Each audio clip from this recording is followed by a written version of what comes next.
Hello again, everybody, and welcome inside the Howitzer and Buzzsaw Show. I am George, the Howitzer Gerbo.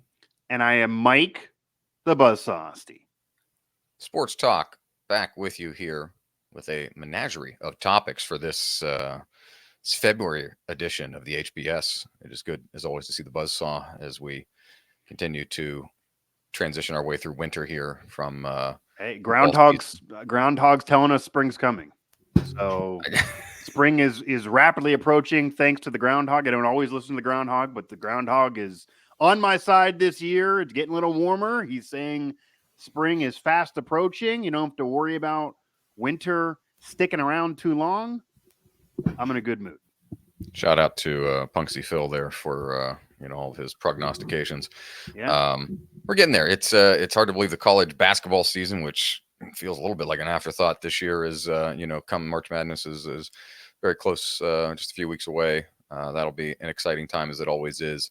Yeah. We've got the NFL draft coming up. We've got we're past the midway point of hockey, more than past the midway point of hockey and basketball, the NBA and the NHL regular season. So we got there's a lot of stuff converging. Baseball, it's that nice, get that nice anticipatory time of the year. The NHL still refer to it as the second half of the year, and Mike Greenberg apparently put it as the fake second half because it's not in any way half. Yeah, it's quarter, honestly. It's the final quarter of the season's correct. Yeah. So I appreciate his words there to be literal. It's not the half of either one of those seasons, but the important portion of the sports calendar is coming up. And most importantly, as you mentioned, with the NFL Combine and the draft season continuing on now, I get to have some fantastic steak in Indianapolis. I'm going to be there again covering. Very underrated city. Yeah. A lot of great food, a lot of great steak in particular, meat and potatoes town, and I'm going to enjoy myself. So that's coming up for me, and there's some storylines involved, not as much of a slam dunk lining up of the first 10 picks like we've often seen in past years, maybe even reports of certain players not wanting to go to a destination or two and trying to finagle their way out of certain places, which I don't blame them, but that creates some drama. So that'll be a lot to look forward to. And of course, it will all get asinine one way or another when we're talking about the sports world. Indianapolis, a fun city and a great host among things. I think a lot of people probably just, don't have one thought one way or the other about Indianapolis, but it does underrated in terms of event city, Final Fours, NCAA, rather, related things. Most importantly, a gigantic convention center area that is flat land and very large, and it's not going out of business like some others in the region that I'm currently in. So that's a plus. It's not a town that there's tons to do outside of eating and covering all of these events. Like I could see maybe Vegas, obviously the allure of a lot of events happening in Vegas. I'm sure, George, they re-upped it for a smaller portion of time coming up here. I'm sure Indy's going to lose this damn thing in the future because all these events that have been at one place forever end up having to matriculate their way around the country, and more often than not, they find themselves in Vegas, where everything happens in the sports world. I wouldn't mind going to Vegas, like Vegas too, but while Indy still has this, I'm going to appreciate it. But I'm going to be pessimistic here and say that within the next decade, it's going to probably have been in 3 other cities, and Indy's going to probably lose this event.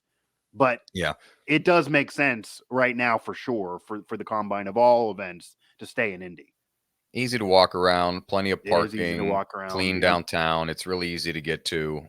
Super cool, just local stuff. And they really embrace having the event there. Been there for Final Four, been Big Ten. Big Ten moved its tournament. I mean, Big Ten rotates a little bit, but Big Ten hasn't been there for the last 2 seasons now. They've been in Minneapolis and Chicago. So been there for Big Ten stuff. It's a super cool place and cool to get there for an Indy 500. We didn't even mention that. So cool to get there for an event. And it makes a nice segue as the most recent big event there that was held, Mike, was the NBA All-Star Game this past week. Big month, coming up here, And the All-Star Game, just the word All-Star Game in this day and age in general seems to draw a lot of emotions out of people. regardless of the sport at this point, the NFL has, changed its, and I admit I throw it on in the background as, just kind of like background candy, basically, not really paying attention to it. Hockey, I watch the hockey ones because hockey is my favorite sport, but the NHL just seemingly just mails it in, basically. And I was going to say not enough people are watching it because the numbers aren't better. So you're watching it, but they need other people to be watching it.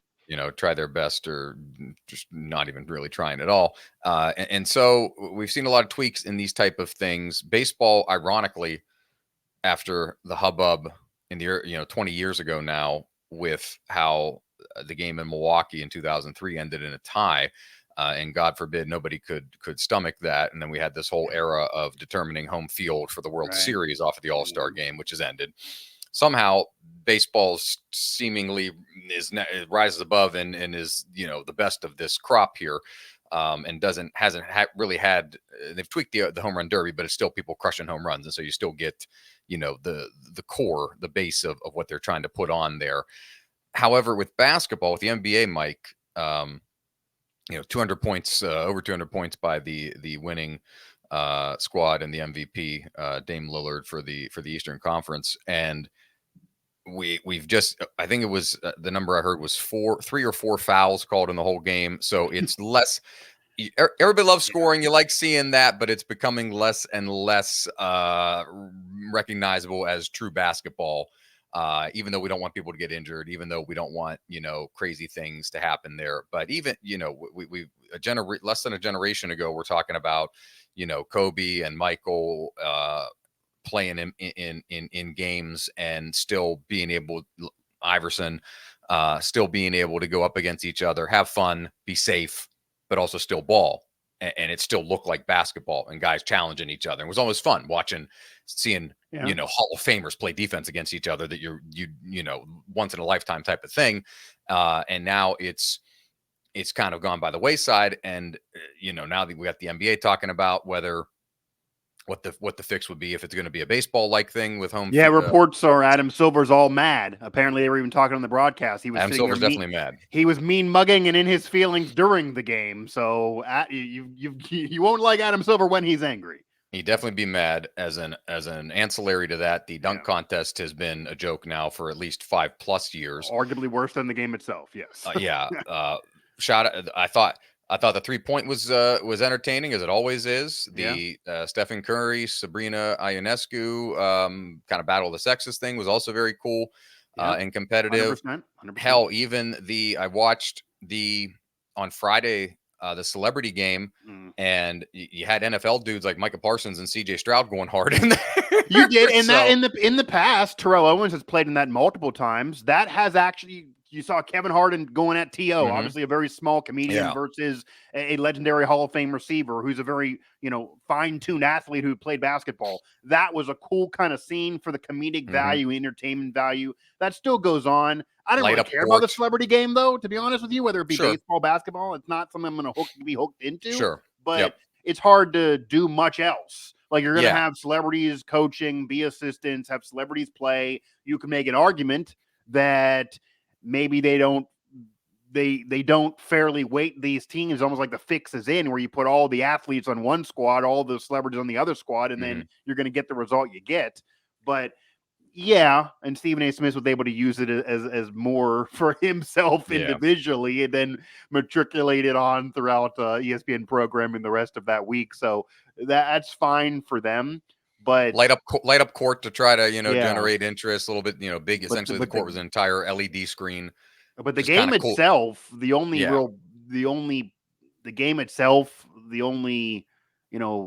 commentary afterwards, the scoring running amok and how it wasn't really basketball. Dunk contest. You have a G leaguer running a dynasty right now with back-to-back crowns. You have, honestly, scoring that was out of whack, where it almost felt like they were trying to put the fix in so they didn't get a G Leaguer to win again, because they're throwing Jaylen Brown some scores that I don't think he deserved. You have people on the broadcast saying he didn't really want to do this. He's an in-game dunker. He's not a big-time dunker, but he was convinced to be a star, to have some star power in the event. It was cool that he was there, I guess, for that. He put himself on the line as a star to be in there. Did get to the final. I don't think any of his dunks were that impressive to get there, and he ends up losing. The deserving champ was crowned yet again. Now, you get back-to-back crowns. The guy then says he doesn't even know if he wants to do it for the third year in a row. It's almost like he's bored with it, despite being a G leaguer. So it was very, very bizarre, and that's what you're going to normally get. But there's not enough star power in the slam dunk contest. And I said at the time, unless you get the star power in the event, it does not matter the quality of the dunks. It's never going to be what it was. Back in the day, you had Michael Jordan, Dominique Wilkins, then Vince Carter in a later generation when we were kids. Those are Hall of Fame name brand players. Unfortunately, LeBron James never, that's the only blemish on his resume, personal or career. He never did the dunk contest, even as a young player. He should have done one. I do think he had an obligation to do one. Didn't do it. Kobe Bryant even did one early in his career. LeBron never did it. Likely would have won. Maybe not. They probably would have put the fix in to give him a victory. He didn't do it. So that, I think, hurt the dunk contest, that once he didn't do it, you got this lineage where no one really cared. And really, to be exact, it was almost maybe Dwight Howard being the last true star who is a Hall of Famer, like him or not. At the end of that tenure with Orlando, when he was putting the cape on and blowing a candle off a cupcake, that was it. From then on, the stars aren't competing. The stars are in the three-point contest, which is part of why we like it so much. Yeah, they're hitting threes, 26 points. It's cool. But 26 points by Dame, which won the thing, tied Sabrina, who lost to Steph. So, yeah, it's a feather in her cap. But does that maybe even indicts the three-point contest a little bit? There's conversation of if you put the WNBA player in that, if you make it all one thing, how that can work, because it does kind of look weird when the champ has the same exact total as the loser in the one-on-one for the gender battle. So that was a great event overall, though, Steph versus Sabrina, even the three-point contest with Dame and company. That was the highlight of the whole weekend. Celebrity on, game on, dunk on. That was it. That was the positive press from the entire All-Star weekend. For me, though, the only way you fix the dunk contest is getting more stars in there. Yeah, 100%. If you don't get more stars in there, you're just screwed. I don't think you're ever going to get rid of it, but without more stars, you're screwed. And for the game itself, you're probably screwed. I don't know what else they're going to do. They're already talking about how the players want less games to be required to win individual awards. They got to play 65. Jaylen Brown wants 58. They don't want to tax their body in that All-Star game. Or money incentive for them to show up. That's not going to do it. No, that's not going to do it. The bench players maybe, but the LeBron James, Steph Curry, Kevin Durant, etc., that level of player, they are not going to play their heart out for a few $100,000, even $1 million. Most of the players in the NBA, George, we talk about this all the time, even a guy who's not a future Hall of Famer and not a perennial star, the way the contracts are structured is part of the problem here. If you are a bench player, but a great sixth man, or certainly if you're a starter and you're up for a new deal, but you're not a perennial all-star and not a Hall of Famer, at minimum, you're getting $20+ million a year. That is just the structure. Obviously, if you're LeBron, you're getting 50. But at that point, if I'm a so-so all-star and I'm getting 20+, I'm not killing myself for a few $100,000, for $1 million, for even $2 million more. There were a lot of players that didn't care about the in-season tournament, and that was more money. I know LeBron and company care with the Lakers, but a lot of players didn't care about that. This is a load management era. It's been that. And if they want to play less games, which I think is crazy, 65 games to win an MVP is not insane. 58, 48 games, that's not enough time. That's half a season or a little bit over. That's not acceptable to me to win a major award. But and that's the crazy part. Even if you said, okay, 41, which is, half, let's say 45.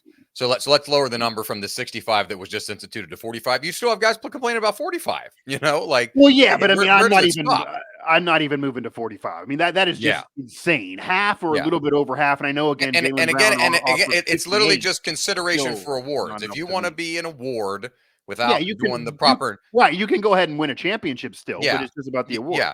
Exactly. Okay. So you want to be the MVP playing 75%, unless you do some, it seems perfectly acceptable to me, honestly. Yeah. And what's interesting, guys trying to say Joel Embiid's getting injured because he's out there. No, if Joel Embiid. Well, the one guy who's not complaining is Joel Embiid. I haven't heard Joel Embiid. That's a good point. Everybody complaining for him, but not him specifically. Joel Embiid won the MVP last year, deservingly so. I could argue, and he feels this way. He said this. He should have won it 2 years ago. The Joker got back-to-back. It's been all big men recently.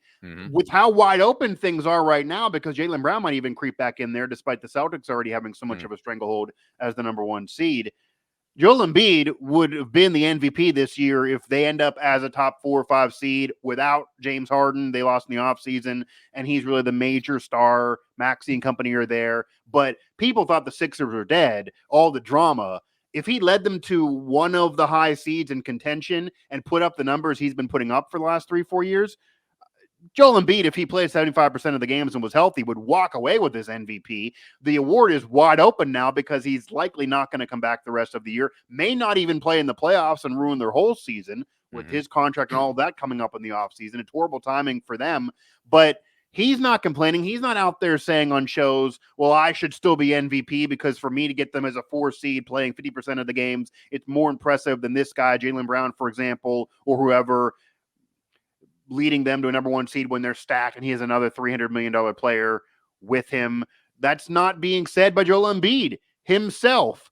So, and Kawhi Leonard actually is playing games this year. He's been Mr. Load Management. He actually is playing games, and the Clippers are contenders. Very quiet, very sneaky quiet, like good season. They're playing good to great season for Kawhi so far. Yeah, they're playing games, and he's a former Finals MVP, 2 rings, of course. Like regular season MVP would absolutely put him in a top 15 all-time spot, probably if you look at when he actually played, maybe even top 10. You look at the resume. So he is quietly, as he often is, doing that this year after not having done it in the past. And these guys that you normally would think this designation of games is meant to affect are the ones not complaining. Other people that normally play a lot of games, like Jaylen Brown normally plays a lot of games. I don't know why he's upset about this. So the people that it doesn't really target are talking. At the end of the day, 65 games is not that much to ask for. And the reason why it was implemented, and Adam Silver said this, is because certain players, not all, this is the same thing that happens, George, even when we were in grade school. If somebody acts up and throws a paper football, and everyone loves playing paper football as a 6th grade adolescent or something like that, teacher will ban folding a paper because, oh man, one kid's going to run amok and throw paper football, and one kid ruined it for everybody else. That's what's going on here. There were a select group of NBA stars that really were big into load management. Sometimes it's the franchise forced them to miss games. Sometimes it's them kind of wanting to dog it. I'll say that. It looks like that's the case. The fan believes that to be the case at times. The back-to-backs, they don't want to play for older players. Greg Popovich, a decade plus ago, was intentionally, George, you could argue Greg Popovich is at fault here. A decade plus ago, he was intentionally vocally thumbing his nose saying, if it's a national TV game, I'm not playing my stars because I want to go ahead and win a championship and I care about the playoffs more. So once he started doing that and they were sitting out national TV games, it affected the ratings, the bottom line. It affects ticket sales. You have a kid going to a game, the star's not going to be there. They didn't know that going in. All of a sudden, an hour before, it's just sitting for load management. The league didn't like it. It wasn't good. As much exposure as the NBA gets, as it's flirting with clearly being the number 2 to the NFL, if not even getting close to the NFL at certain points in the calendar, it's embarrassing when you have that spotlight and then the star doesn't show up. Or you have me to be able to legitimately argue, we were talking about playoffs a couple years ago, that the Suns finals trip is tainted because if the Clippers would have had Kawhi Leonard, it might have went the other way. It ended up being a 6-game series, and George, Kawhi played 0 games. He's the best player in the series. It's almost like, yeah, Mike, you're right, but I can't make Kawhi play. He's not there, so we're not going to cancel it. So the NBA is, and of course, I'm not saying Kawhi doesn't want to play in playoff games. Obviously, playoffs, he's legitimately hurt. But they're trying to make it clear that you got to get to a certain bar. You can still miss games. They're giving you a figure to miss there. 17 games you can miss. That's a good amount of games you can still miss. 58, no. 45, that's ludicrous. 41 would be completely asinine. I don't have a problem with any of that, but my overall point to bring any of that up is when you have players worried about game total, when you have examples of players getting hurt more and more and star players getting hurt more and more, and the NBA wants them to play more and more, which counteract each other, obviously, that's not going to convince anybody to play hard in an all-star game, especially when they're getting more money than ever before And even players that are not future Hall of Famers are getting $20+ million a year. So if that's the case, even the guy that's making one All-Star appearance in a special year for the first time in a decade, he has tons of money in the bank. I'd rather be healthy for the postseason or this second half or second quarter of the season. Why am I worrying about an All-Star game? So I don't think there's really a fix to make them play harder. I don't think money is the incentive. What has been brought up is what you alluded to with Major League Baseball 20 years ago. They had a tie, so they made it a factor for the World Series. They made it home field for the World Series. I thought that was fundamentally unfair. If you're playing better in the regular season of the team, you should be rewarded with having home field for Game 7. That is a big deal in that sport. It shouldn't matter what a guy who's not on your team does in an all-star game to then affect you when he's sitting at home. That is what happened. They realized how bad it was. They got rid of it. But now there's rumors the NBA wants to go down that direction. Yeah. That would be ludicrous. They usually don't make blunder decisions knee-jerk wise like the Major League Baseball has made in the past. I hope they don't do that. I don't think they would. But I don't think there's anything that can be done, to be honest with you. Again, if stars don't do the dunk, you can't fix it. And I don't think there's any way to get stars to play harder in the game itself either. And I hate to say it's irrelevant in basketball, but it's the least relevant in basketball compared to pretty much everything else. Big deal in soccer, huge deal in football, especially if it's an outdoor stadium in a certain weather location.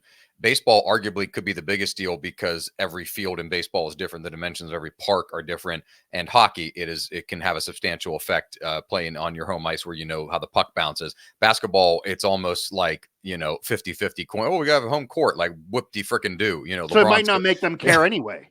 Yeah, might not yeah, make exactly. them care anyway. Yeah. I mean, maybe if it doesn't affect things, you just do it. But I still would hate it for the little bit that it could affect. But yeah, it probably affects it the least out of the other sports. On principle, I agree with you that it's a little bit too. There's no point of doing it especially if you're going to argue that players would still not care. If you still wouldn't get the care result. But these All-Star games, for the overall point here, you're never going to get what it was in the 70s when Pete Rose said that he risked injury every year to try to, win nationally, got to beat the American League. He knocks out, ruins Ray Fosse's career in an All-Star game. That's not going to happen these days, whether it be Major League Baseball, NFL, NHL, or NBA, or MLS, or whatever. They're not going to do that. There's too much money flying around. They care about their individual brands beyond even the sport. These guys are graded. We're evaluating them on who wins a championship, not who wins an All-Star game. So they're not going to kill themselves for an All-Star game when the playoffs are coming up 3 months later. So again, I don't know what can be done. I guess what can be done and what can be asked that maybe is something that maybe eventually happens. We've seen the NFL go from traditional Pro Bowl format to basically flag football that some could argue, and I've covered it, you don't even need it. Like people who were covering the Pro Bowl when I was there, you were covering all the events, talking to players, a lot of drama going on at that point in the offseason, even though the Super Bowl was to be played. And then you get to the actual game where it's now flag, basically, and nobody cared. You're getting food, you're BSing. It's not really worrying about what's going on there. You might as well get rid of it, but that's the closest thing to not getting rid of it, but doing it a little bit. It's almost like the players in all these sports, they still want to be known as all-stars, and a lot of them get more incentive money in their contracts and more money when they're named all-stars. George, when you're announcing a player, what are the two ways that any broadcaster would announce a player? Either a whatever time champion, if you won a championship. If you've been an MVP, it's whatever time MVP. If none of those, or if all of those apply, maybe you get Hall of Famer, whatever, if you happen to be a Hall of Famer. If none of those apply, and you've never been an individual MVP, never been a champion, or you're never a Hall of Famer or not in yet, the default announcement is 10-time All-Star, 5-time All-Star, 6-time All-Star. So that is out there. The media are introducing a player of how many times they're an All-Star. So you can't do that. And then in your next breath say, we won't care about the All-Star game. You're introducing them with the number figure. And there's money attached. So maybe you do the All-Star thing. You beef it for the resume. You give them the money. You do some type of event or something like they did with the 75 top players. Maybe try to do things like that every year. You play a game. Nobody cares whether it's good or bad. Stop complaining if it's good or bad. I just hate people who keep talking about this every year. Or you don't play the game. You do all the other events, and you try to convince. What you do is if you want to throw cash, You throw it into the dunk contest. You get stars to do that. You keep the 3-point contest what it is. You have WNBA players continuously do this because that is the one thing in all of sports. You're not going to really get a situation where a top softball player is going to be able to compete in a home run derby because they're different balls, different bats, different dimensions, different pitching style. They're hitting a 60-mile-an-hour, almost looks like a tennis ball. Someone else hitting a 95-mile-an-hour fastball, not the same. Apples to pineapples doesn't work. Yeah, the ball's a different size, Sabrina versus Steph, but she shot it from the same line. Otherwise, it's fair. It's the closest to what can be fair. You do that again. You keep on doing it again. Maybe you do 2 for 2. Maybe it's Steph and Dame versus Sabrina and Caitlin Clark when she gets in the league, if she does come besides NIL next year.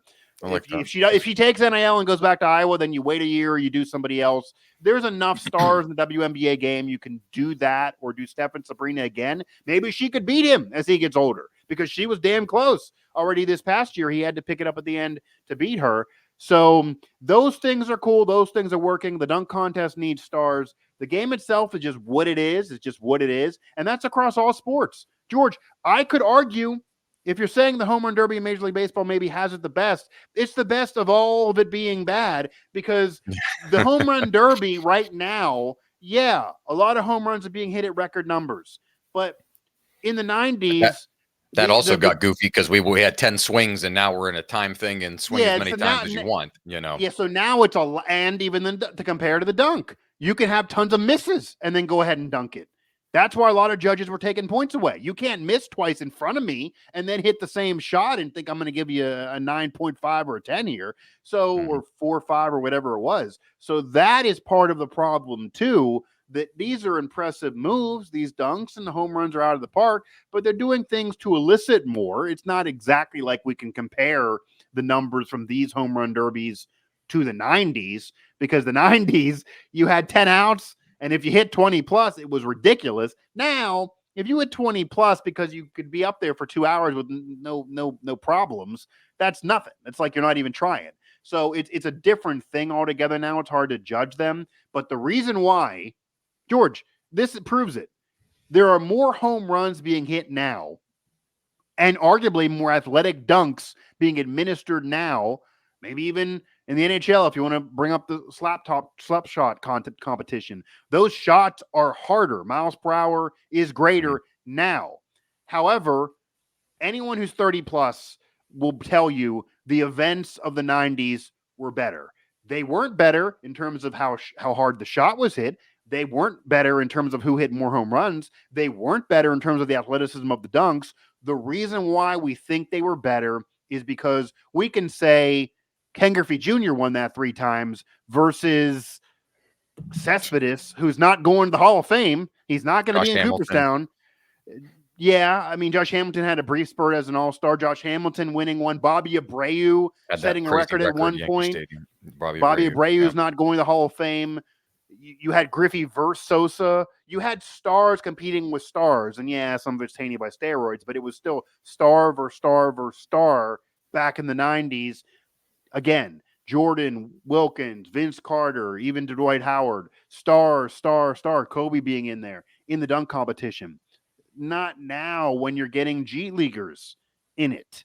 So it's just not the same. And even George, even in the NHL, Sidney Crosby has been vocal saying he wants off. He doesn't give a damn about the event.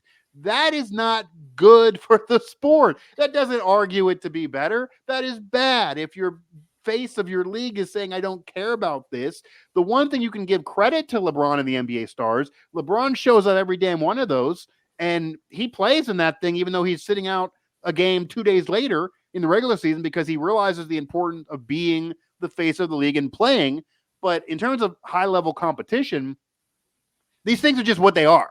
They're just what they are. I don't think they're ever going to be more than they are, but they all need more star power in the individual events outside of the games itself, or they're never going to be more than what they are. Gives us a nice transition to things that are never going to be more than they are, and then formats of other things.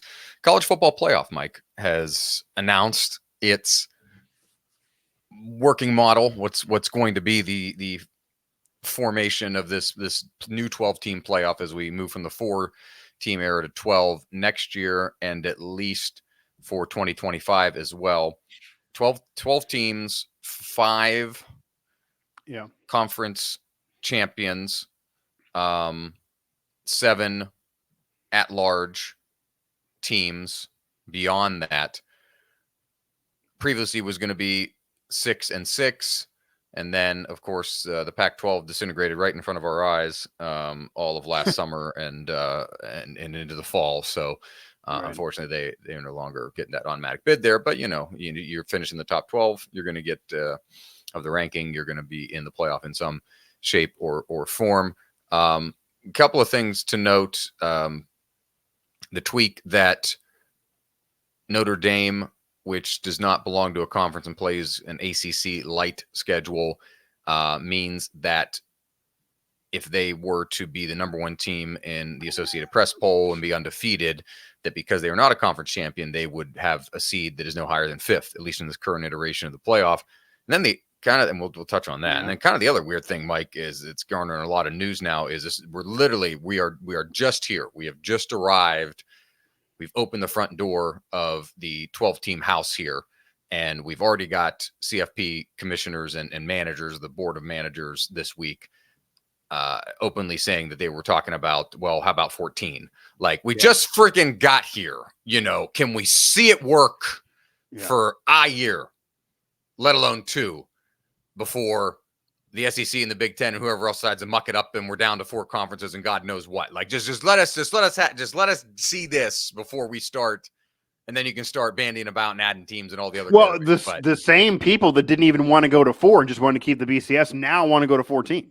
That's the crazy part. That really is the crazy part. I'm not saying one way or the other. I'm just saying that opinion that they previously had, we're talking about a decade later, that is a polar shift. That is a 180 flip of your opinion, because we were very resistant to get even to the playoff. There were people that were clamoring for the playoff 10 years before it came into be. And of course, cannot understate the inertia that it, as you described, you cannot understate the inertia that it took a decade ago to break free and get to 14 playoff. It was like the greatest thing ever, because nobody thought we'd ever get to 14. No, if we were having the show in 2004, I never would have thought we'd see this day, let alone having the same guy that was arguing in 2004 about not even getting to the playoff at all. And now that same guy wants to go to 14. Yeah, 100%. And when I say same guy, I'm not like Paul Feinbaum, Heather Dinich. These people are the same people that were around in media at that time. A lot of this is the same people, the same cast of characters. There are new ones involved. We've had Condoleezza Rice involved in the last decade. It has been a moving wheel here. But at the end of the day, it is phenomenal that we finally get to 12. People are arguing to go to 14 when it felt like we never even would get to the 4, would certainly never get to the 12, because even once we were at the 4 and people were arguing, well, that's not enough, and teams are claiming fake titles, and we have the FSU mess of this past season, then we actually get to 12. There were conversations of getting here during the pandemic, and then that was delayed, and now we are, and now we don't even get this season to play until we get to 14. I personally think 12 was almost a sweet spot, perfect number. It's the same thing with the NCAA tournament in basketball. You got to where you need to be, keep it, don't add more. If you add any more, you're devaluing the entire regular season. There's almost no point to play it, and teams with losing records are going to get in without winning a conference tournament. So just leave it be, and I know you always make money, but leave it be. Same thing now with the college football playoff. If you add too much more, you're going to get not just 3-loss teams, because we're going to have 3-loss teams in this top 12. You get into top 14, top 16, you're going to have a 4-loss team. I know the SEC is better than everybody else, and I've argued that forever, that being the 3rd place team there is tougher than, say, winning a weaker conference. They should have the at-large bid. I get it. I want to have the top 12 teams. But, George, we cannot have if you go to 16, we're going to have a scenario where the 7th place SEC team is getting in over a runner-up in another major conference with a similar record. We're going to get too ludicrous. Yeah. And what we're then also going to do is, can you imagine, George, because it currently – like when Penn State, they've been left out of the playoff, but they won a Rose Bowl. The second one in their program history. It was a gigantic deal. Joe Paterno only got one. They got another one. They were able to celebrate that despite disappointing because they lost their rivals. That's all gone now, too. If you are the 16th ranked team or even the 14th ranked team, it's going to be rough to go ahead and put a trophy up saying I won the Fiesta Bowl or the equivalent to that, because that'll be in the playoff. It'll almost be like the Duke's Mayo Bowl will become a major bowl game for a top 25 team, which basically was the case. The Mountaineers won it and then finished in the Coaches Bowl top 25. And that's not a historic bowl game. Nothing against winning it. That's not the Rose Bowl, Fiesta Bowl, Cotton Bowl cachet, but you're going to be left in that territory because anything outside of this top 12, or if you go to 14, is going to feel irrelevant. And the quote unquote, I still can win a major bowl game New Year's 6 is going to be, well, now not only are you not in the top 4, okay, that's still one thing. Final Four in basketball is a big deal for a banner. If you're ranked 8th and go to a major bowl game, you should certainly celebrate it. But now if you're in that game ranked 19th and it's not even the same major bowl game that it was, that's going to feel like, what am I really celebrating here? So if you add any more spots, you're devaluating it all together. You're really making it nothing for the regular season. But now you got to 12. I do think that I actually think, George, getting to 12 now is perfect because, number one, it would fix the debate of last year, even with the injury to a quarterback, and you want to get a Brandon, you want Bama in for Saban, all of that, probably under the radar, that was it. You would still have had Florida State there. Everyone debating Florida State didn't deserve it. They were number 5. They would have still been part of this. Everybody who has a legit argument over the years, even if we go back to UCF back in 2017 and they have it on the press box, but it's not a real championship, they would be able to slide into this and then they would get blasted in the first round. So like everybody from the top teams all the way to the end of the arguing drama, because they play an easy schedule and they're a group of 5, would all be in this. You're allowing 7 at-large spots, so that could be a group of 5 that goes undefeated that has a legit schedule with a major win on there, like Cincinnati a few years ago when they beat Notre Dame. That could be where the 3rd-ranked team in the Big Ten, George, if Penn State's there and we're getting rid of divisions, but if Penn State wants to scream, yeah, we're 3rd in our conference, we never can win it, but we're losing to Michigan and Ohio State, we're still damn good, and we're better than West Virginia, who we just beat, if, say, WVU wins the Big 12. You know what the fix is? They'll say, you're right. We agree. WVU's in because they won the Big 12. You're still in as the number 3 Big 10 team, and you're a 9 seed. They're a 12. Or I guess they were a 5, but you're in. You're both in, obviously. Now, we could argue, and we'll get to it, guys, if the seed thing is fair for bumping you in that top 4 or 5 for winning a conference. But you both would be in, if you get what I'm saying. So that would fix it a little bit, and then you can play it on the field. So that is one advantage of this that I do like. Before we get to Notre Dame, though, and put a pin in that, because I just kind of brought it up there, what are your thoughts on a conference champ of these major conferences, which still do include the ACC and the Big 12, which are legit and they're stabilizing, but they're clearly below the Big 10 and the SEC, certainly below the SEC, which is staying regional. All the champs are from the SEC usually. Obviously, the Big 10 just got one with Michigan. They're brand name schools. Do you think it's fair that a winner of, say, the Big 12 will get a seed line in that top spot over, say, a Penn State that would be clearly potentially better than them, may even beat them in a game, who is number 3 in the Big 10 or number 4 in the Big 10? Should it just be where we're ranking the top 12 and then we go ahead and seed them like we used to do in the NHL and NBA? Or do you want to have more of an NFL style where you win your division, you win your conference? It's not fair. It might be easier. The Buccaneers got a home game over the Dallas Cowboys a couple years ago with Brady. They had a worse record, but they won a division. The Cowboys were a wild card. They were at home. People thought it wasn't fair. This is college football basically saying that if you win your conference or quote-unquote division, you're getting a bump in seed line. Even if you're not better, you may have a worse AP rank. You may have lost less games, but a 4-loss Big 12 champ, West Virginia, Oklahoma State, Arizona, Utah, could get a top 4 seed line over a 2-loss Penn State team out of the Big 10. Is that fair? These examples are going to happen as much as you think this is just asinine. I would not. I'll go ahead and say I don't like the word fair, but I'm going to acquiesce to it. I'm a traditionalist that I like the fact that winning the conference means. But something. I think fair is the word I'm using here. That's fine. I think fair is the term. It's not. I will say this: it is not going to look fair when inevitable the things that happen in conference championship games. And maybe it puts a renewed emphasis on conference championship games mattering.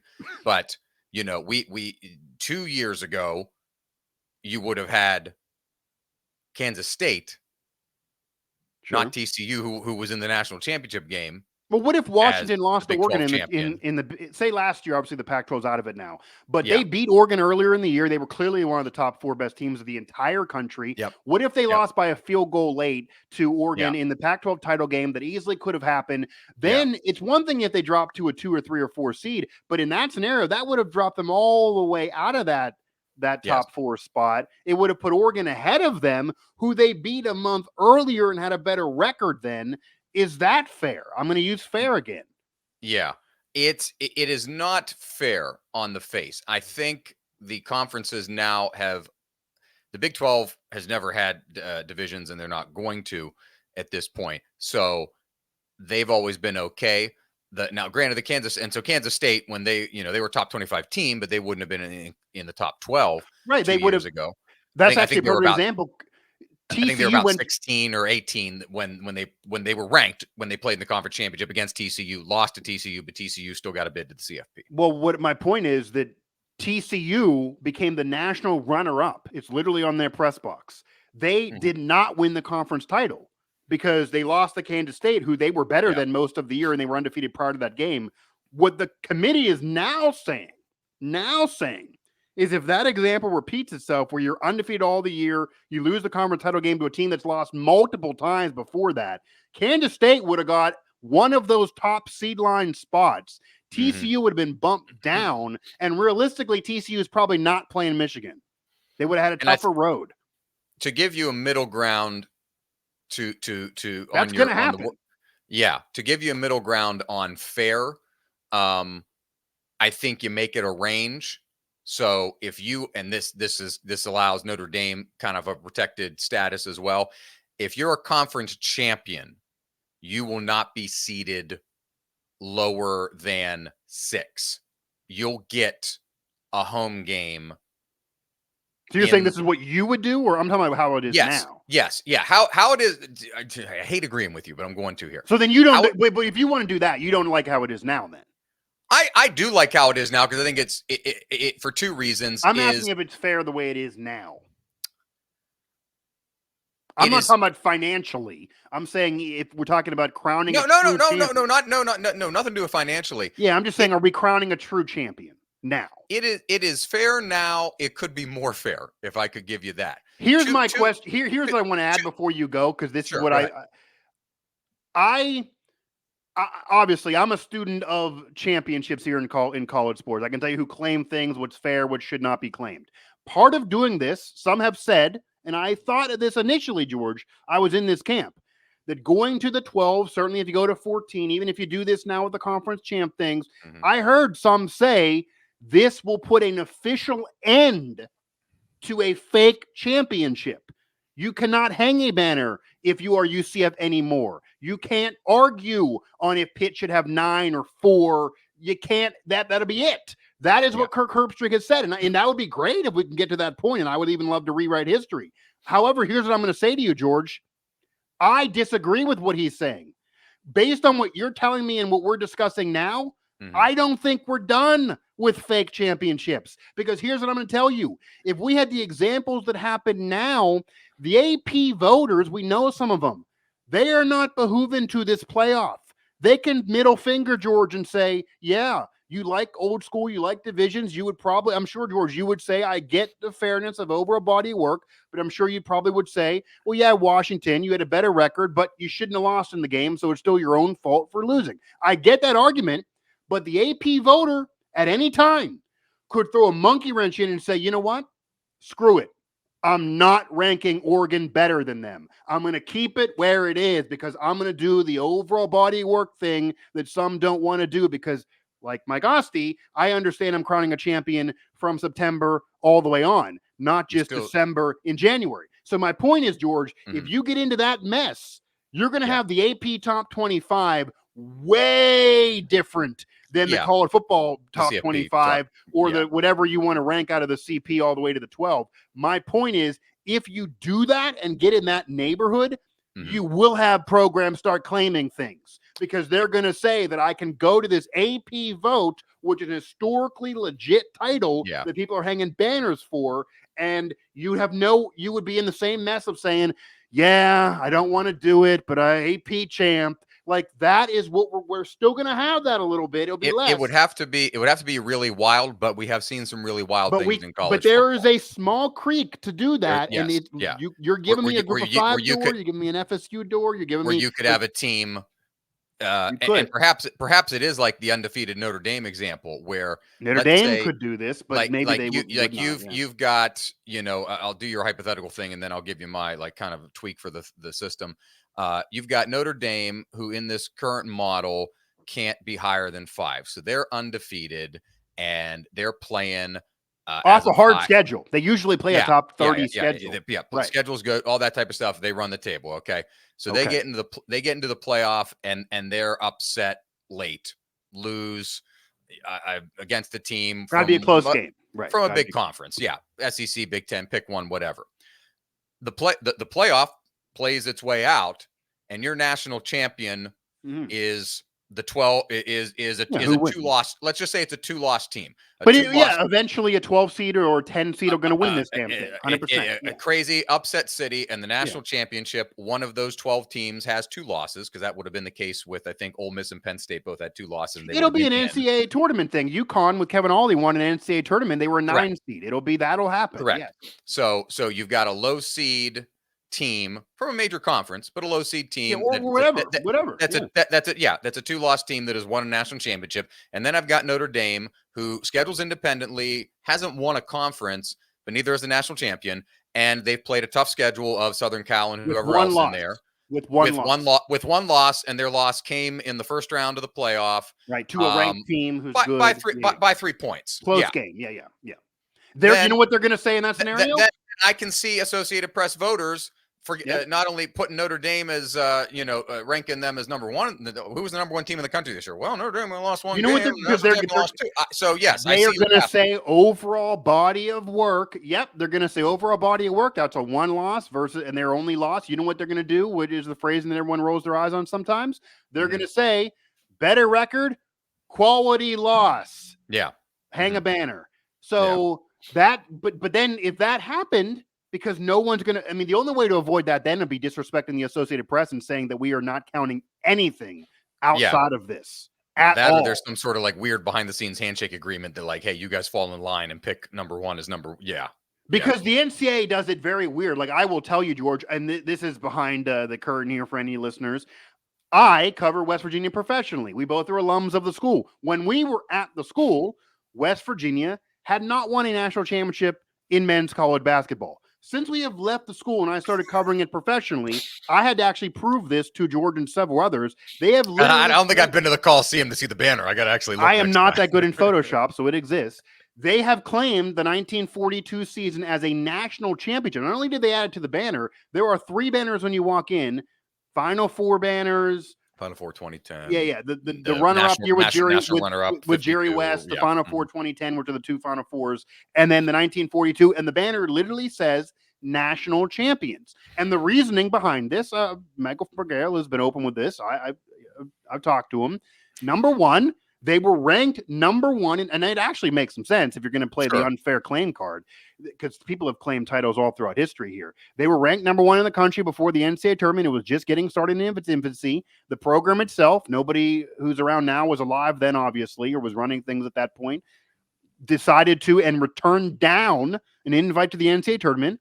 They won the NIT. They beat the number 2 team to win the NIT. And at the end of the year, Associated Press and those voters ranked them number 1.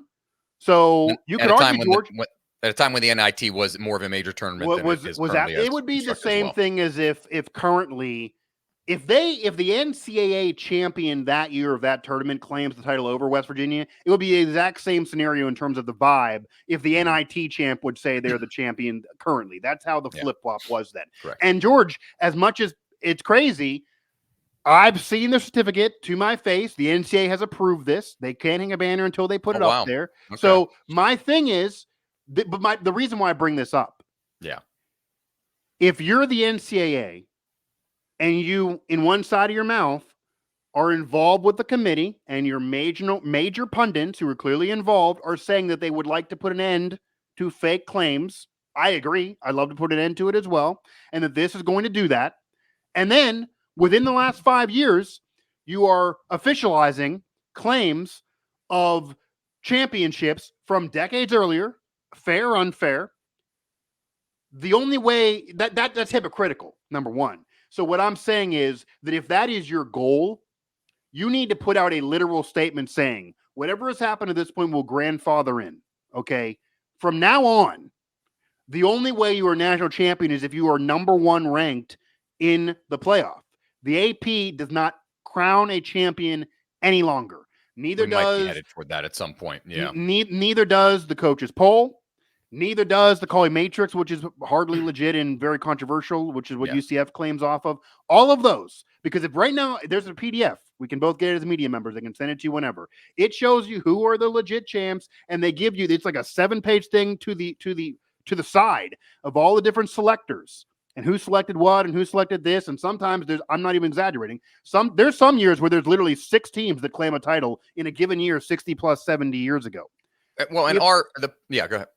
Yeah, now you still, but even in recent memory, 97, you had Michigan's last title before this year was a share with Nebraska. Yes, with Nebraska. It's not even just the ones I'm bringing up. There's been a lot of shares. USC had a share. Part of our issue here is a problem that is unique, very specifically to Division I football or the football bowl subdivision, which is the NCAA does not put on a championship for that division. The NCAA runs the That's why Division you get II the championship. Right. Yeah, the NCAA runs the Division III championship. Ain't nobody down there claiming, random ass one-off titles. But in the Division I, the CFP, everybody thinks is representing the NCAA. It's not. It's representing the conferences. Yeah, and George, actually, the television partners. The program that you cover in Maryland, they have a claim in the 50s that is very arguably controversial. They claim in a title. Yeah, they claim that. That is no different than views in 1942 in basketball. It is the same boat. So that's my argument. If you want to argue one, you got to give the other. And then everyone's giving everybody titles. And I get it. Looks crappy. Like that's big thing. Looks ridiculous. Like anyone who does a Google search is going to wonder. I mean, imagine trying to, from when I at one point got to explain who won a title to my daughter when she does a Google search or goes on Wikipedia. She's going to get on Wikipedia and I'm going to be like, yeah, honey, that actually doesn't count. That's a fake championship that they put there, but it isn't really what happened. We need to discuss with Uncle George for about 2 hours to who really won. That it needs to, I want that to come to an end. I'd like it to end, but I get it's very hard to end it.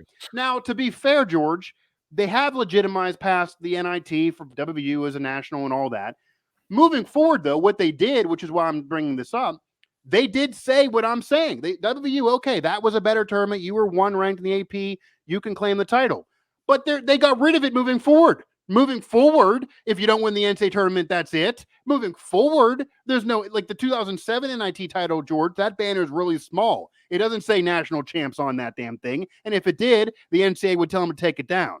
They moving forward, they fixed the problem because they have a great tournament that if you're not a top 70 team in that thing, you're not a national champ. There's no way to argue it. You can win a tournament. West Virginia's having the worst season in 20 years. If they go ahead and win the Big 12, they're in. And it's not fair because their overall body of work sucks, but nobody could complain because then they would have to have won all these games against ranked teams in a gauntlet of a conference. So that has kind of been fixed in terms of it's different to say, George, when I bring up the UConn example or different teams. FAU, they went to a Final Four recently. It's one thing to say this team had a Cinderella season that is special versus they have a fake championship. No one can say FAU didn't really go to the Final Four. Like they got to the Final Four, they can hang a banner. They may never go again, but it certainly counts. If you don't have a Final Four and they do, they can brag to you. It's not like they're there illegitimately. They won to get there. That is the beauty of the tournament. Sometimes it's Cinderella stories. Sometimes teams don't really. Sometimes you could leave it saying, I was better than them, but they're the ones who won the game. UConn, they're national champ from that year. No one thought they would win it. Kevin Ollie can't get another head coach job to save his life before this Brooklyn thing. And at the end of the day, he will forever be introduced as a national champion because he won the damn thing in a tournament. Clock hit 0. His team had the more points in all those games. What are you going to do? So that is not the way we decide champions in college football still. And I feel like we're going to still have the issue. That's why I bring up George, because I just want to have the best teams crowned. You like to cling to division a little bit more. I get even the argument that you're saying about, tell Washington just win the game. What I'm saying to you is, if you're the committee, my suggestion too, yeah. Mm-hmm. Okay, but before I get that, if you're the committee and you don't want fake championship claims, is not just ranking them and stopping worrying about who's winning a conference that is not fair because they're very unfairly weighted. The SEC winning that is way harder to win that than it is to win the Big 12. Beating one ranked team to be a Big 12 champ is not the same as Bama or whoever having to beat 4 or 5 in a given year. So because they're not fair at all, like the difference between the SEC and the Big 12, would you agree is a much bigger gap than the difference between the NFC East versus NFC South when you had the Buccaneers-Cowboys argument? This is a big disparity here. You're usually looking at 7 ranked teams in a top 10 in the SEC, maybe 1 or 2 from the Big 12. So you could argue it's like arguing a team winning the Major League Baseball versus playing a minor league AAA team.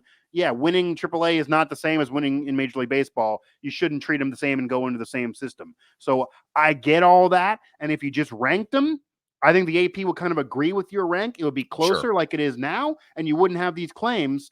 But because we're clinging to try, and the reason why you do it this way, I do get. If you did it my way, you would ruin the conference championship weekend and that game. They don't want to do that.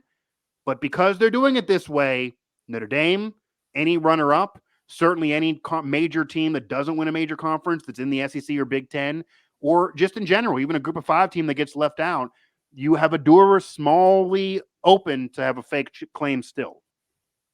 The one thing, if I gave a suggestion to make it quote unquote more fair, is that you would have conference champion can finish no lower than 6. So what that means is we guarantee that if you win your conference, you're going to get a home game.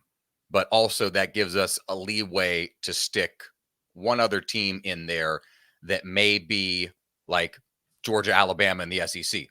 Georgia, as was ruled this year by the CFP, better ranking-wise than Florida State, who was the champion of the ACC. So Florida State's in there at 6, but we'll stick Georgia at 5, even though Georgia didn't win its conference. So it gives us a little bit of that buffer room for the scenario where you have a team that was really, really great, an elite team that did not win their conference, specifically lost the conference championship game. They're deserving of a home game. So to clarify this, if you had the example that I'm mentioning of Penn State number 3 with 2 losses versus, say, West Virginia 4-loss Big 12 champ, you're still giving West Virginia the higher seed, though, or are you not? The conference champion will have the higher seed. So then that's still opening up a door for a claim, though, is it not? But they're not guaranteed. Less so, because they're not going to. If they're a 2-loss, 3-loss random conference champion, they're not going to be. I think you're underrating that it could be a 2 record difference, 2 game record difference. Sure. But they're not going to have a first round bye basically in this current model. They're going to be relegated to 6th. So we're locking them in. You won your conference, you get a home game. You won a very tough conference that now has 16 teams in it. It's worth something, in my opinion, even though you don't play all the 16 teams.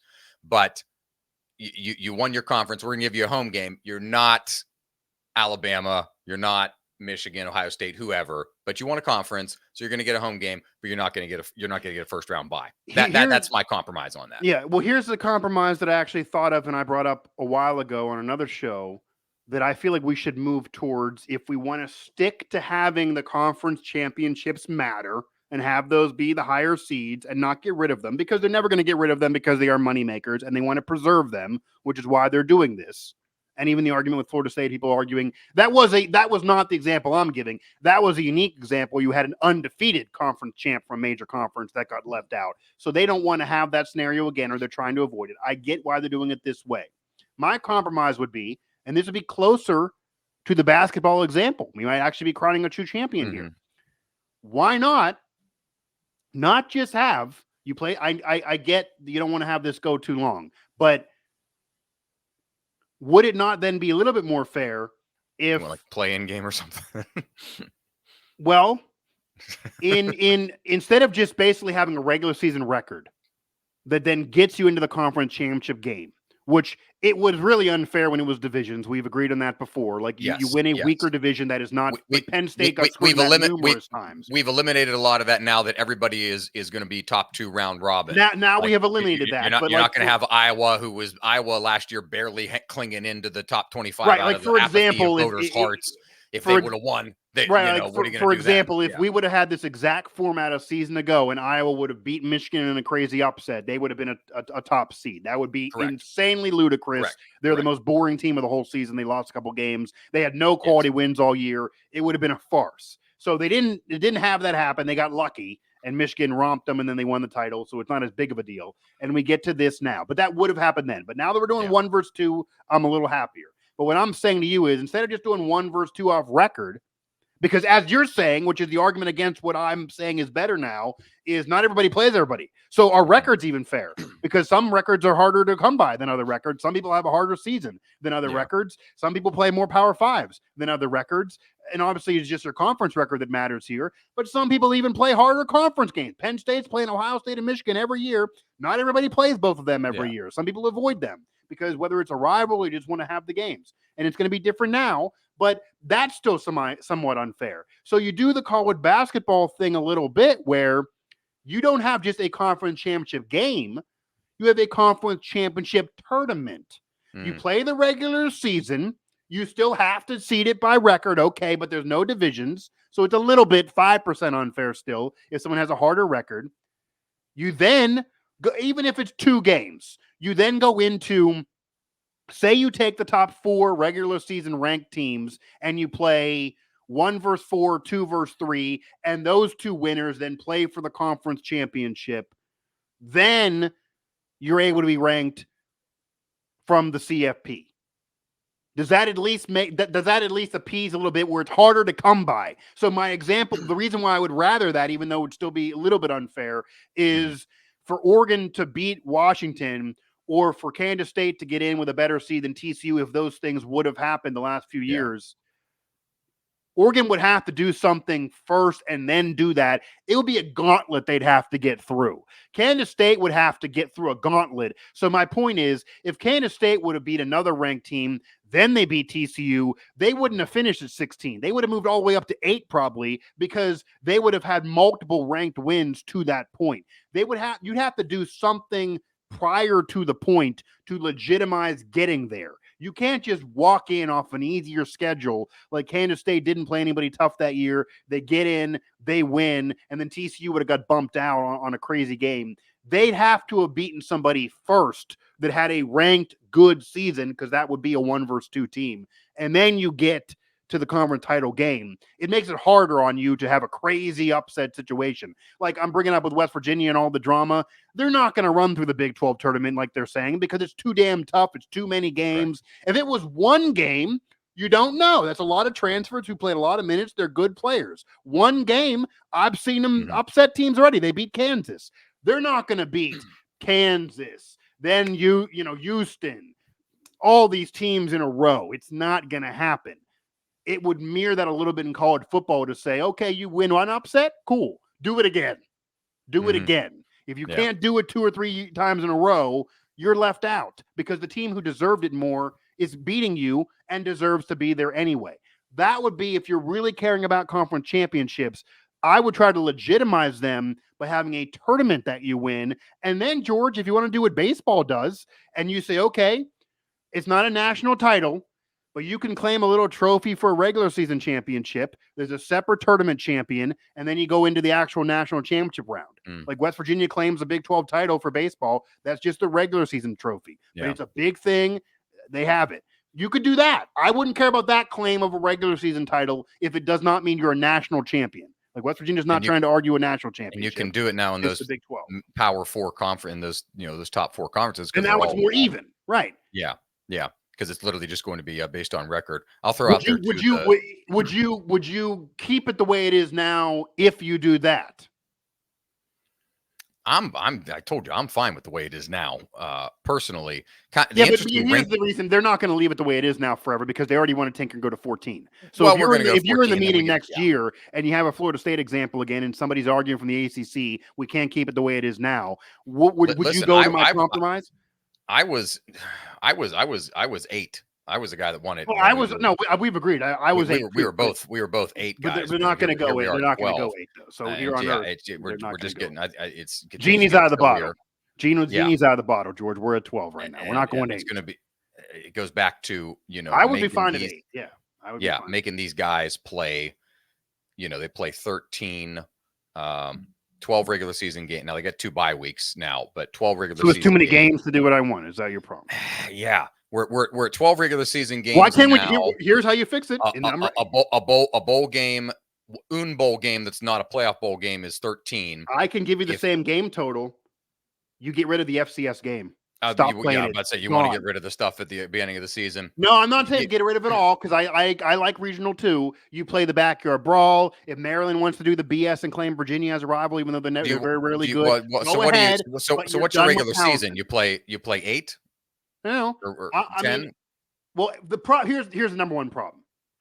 The ACC, the Big 10, and the Big 12 do not have the same format, because the Big 12 gives you 3 out of conference games. The other ones give you 4. You're already in an unfair scenario. You need to even that out somehow. I hate that, because the Big 12 teams get 3 out of conference games. That is the crux of the West Virginia problem. If you had 4, I would literally venture to the side of playing 2 regional rivals. You can't do it with 3. That's what ACC teams are playing 4 out of conference games. ACC teams 100% play 4, because Notre Dame does not count as a conference game. It is out of conference, and Pitt plays Notre Dame, West Virginia, and Cincinnati last year. Then they played an FCS game. That was 4 out of conference games. Big 10 is still 3. I can't think of any Big 10 team off the top of my head that plays 4. But material is you're having major conferences play different amount. We agree. ACC is playing 4. ACC is playing 4. Not everyone's played Notre Dame, so some are playing a team that's not Notre Dame. So you're just playing 4 out. So my point is, number one, you got to get that faired up. Number 2, I'm not saying get rid of all the out of conference games. I want to have to keep the backyard brawl, etc. Whoever you want to have as your rival, whether it's good or bad or ugly, go ahead and play it. Again, Maryland can play Virginia. I don't care. The Big 10 is tough outside of that. I don't need the FCS game. Why do you need the FCS game? Yeah. The only reason you need it is for the money for the FCS school. I don't want to see West Virginia play Duquesne. I don't want to see Maryland play whoever. I do. And you who wants that? Who wants that game? Yeah, and you're paying, and some of them are bye games anyway. Yeah. The FCS media and fans don't even care about it. I covered it with somebody last year. He was sitting there saying, I'm mailing this in, basically. Like, it's not like it's a big game for them. They know they're never going to win it, or very rarely going to win it. So I would like to get rid of that. And what you can do, George, is you literally just remove 1 game from the regular season. Maybe you make it an 11-game regular season instead of 12, whatever. And then you go into 1 more game for a quote-unquote tournament. It would keep the same month situation. You wouldn't be playing an extra week. You just get rid of the FCS game. No more. Gone. Maybe you get rid of the group of 5 game. Maybe you just play 2 out-of-conference games that are against a regional team that are in your area. I mean, the whole wild thing that we won't get on this show is what I actually really like, and I agree with this point that'll never happen. What Chip Kelly said is he now left UCLA as the head coach to be an OC. Ohio State. Yeah. What he said, though, and Neil Brown brought this up in a presser, is what I would want to happen. And this would be fair to everybody. You go back to regional conferences. Go back to regional conferences for every sport except for football. And football, everyone's an independent. You are just ranking the damn teams. No more conference title games that are not fair. No divisions. None of that BS. You are doing everybody's an independent. The conferences control this system now, and they never agreed to it, though. But that's the problem. I literally said it would never happen. But what I'm saying is that if you want a fair system, what he broached is the fairest. But which is how we got started with regional rivalries in the first place, because in a day when everybody but he's saying you would do half regional, half the other side of the country. Sure. Yeah, but like those things started and are very historical, because you didn't have private jet travel with your 800 people on your football team and the support staff flying to, Oxford, Mississippi, and playing games that you just got on a bus and you drove to Syracuse, or you got on a bus and you drove to Columbus or whatever. Yeah. So, but I mean, there's still not enough money for the soccer team to do that. But that's why part of his point. But do you think any of this, separate from what's fair or not, because this is where we are right now, and I will add, my perfect world probably won't happen, but this system is better than just the 4 in terms of fairness, because while you are forcing the conference title teams to be higher seeds, which I think, whether you like it or not, we both can agree is not really fair. There are some conferences that are easier to win than others. However, you are allowing more at-large bids, and you are adding enough at-large bids in there that a runner-up who loses, like, for example, the Alabama Georgia thing of the last several years. They play each other for the title. Georgia's won crowns, but obviously Bama could win any given year.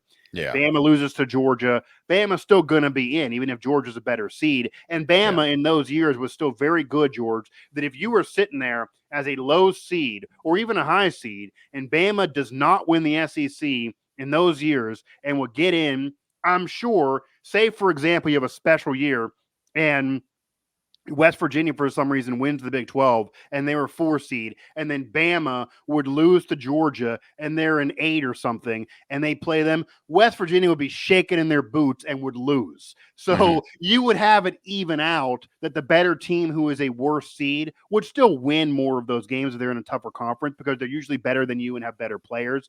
Yeah. But so it would even out, and this is better now. I get that. My question here, though, and this is what a lot of people are discussing, that is the main point of here, that is that glaring sore thumb of this. Does this ever, because it's not fair to them. You can argue this isn't fair to Notre Dame more than anybody else. They're the number 1 team in the country, undefeated. We just articulated they could literally have less losses, be undefeated, beat everybody, have a better quality loss, have a better resume, maybe an AP title, but they can't go anywhere in the playoff because they have to win all these games and they can't have a high seed no matter what. Does this ever force them to capitulate and get in the damn conference now? Are they now forcing them in, where in the next 10 years they will give in, wave the white flag, and say, we gotta win national title, so we're going to come into this thing? It might have to, once it goes to 14, potentially. Who knows? You could be at we'll see how the bye impacts things, because for one of those first 4 seeds, that will be. I'm not sure if, don't quote me on this. I'm not sure if every team this year has 2 byes. I know West Virginia has 2 byes. Maryland has 2 byes. So in theory, that would be a 3rd bye week for your team. And in comes, do you want the continuity of we're continuing to play, or would we like the week off, or however that works? But I think the division thing the non-division thing is going to correct a lot of these fairness issues. Not Notre Dame, though. Not Notre Dame. Not Notre Dame. No. Notre Dame is the outlier. That's what I'm asking you here is, you can make my examples I'm giving are 10%. I think Notre Dame could get screwed every 3 years, because a lot of these times they are, even if they were a 2-loss team, their strength of schedule is often tougher. They get screwed with no bye. In a perfect world, if we continue to take the scenario that we presented, where they're undefeated, they're 5, and they're going to play not a bad team that's 12, but they're going to have the most lopsided matchup of the entire bracket. Them undefeated as a 5 playing a 12 seed. So what if they're a 1-loss team and say West Virginia's a 3-loss Big 12 champ? Is Notre Dame not going to view that they're a better team and they should have a better seed? That's where the capitulation thing comes in. So yeah, that's why I'm saying I believe it is fair. It could be more fair with regards to Notre Dame and also fluky conference champions. Do you have a conspiracy mindset, that the belief? Why didn't Notre Dame, as part of this committee, why did Notre Dame get screwed? They're a darling blue blood. There's 140. Yeah, 100. I'm sick of. I'm not going to cuss. I'm sick of bleeping coddling Notre Dame. 134. Well, they didn't get coddled. I'm just asking why they didn't. Yeah, no. But yeah, I'm sick of caring about that. They weren't coddled. 134 FBS teams. They can. Everybody's got some sort of regional alliance. I get that they're independent. Navy, same thing. Whatever.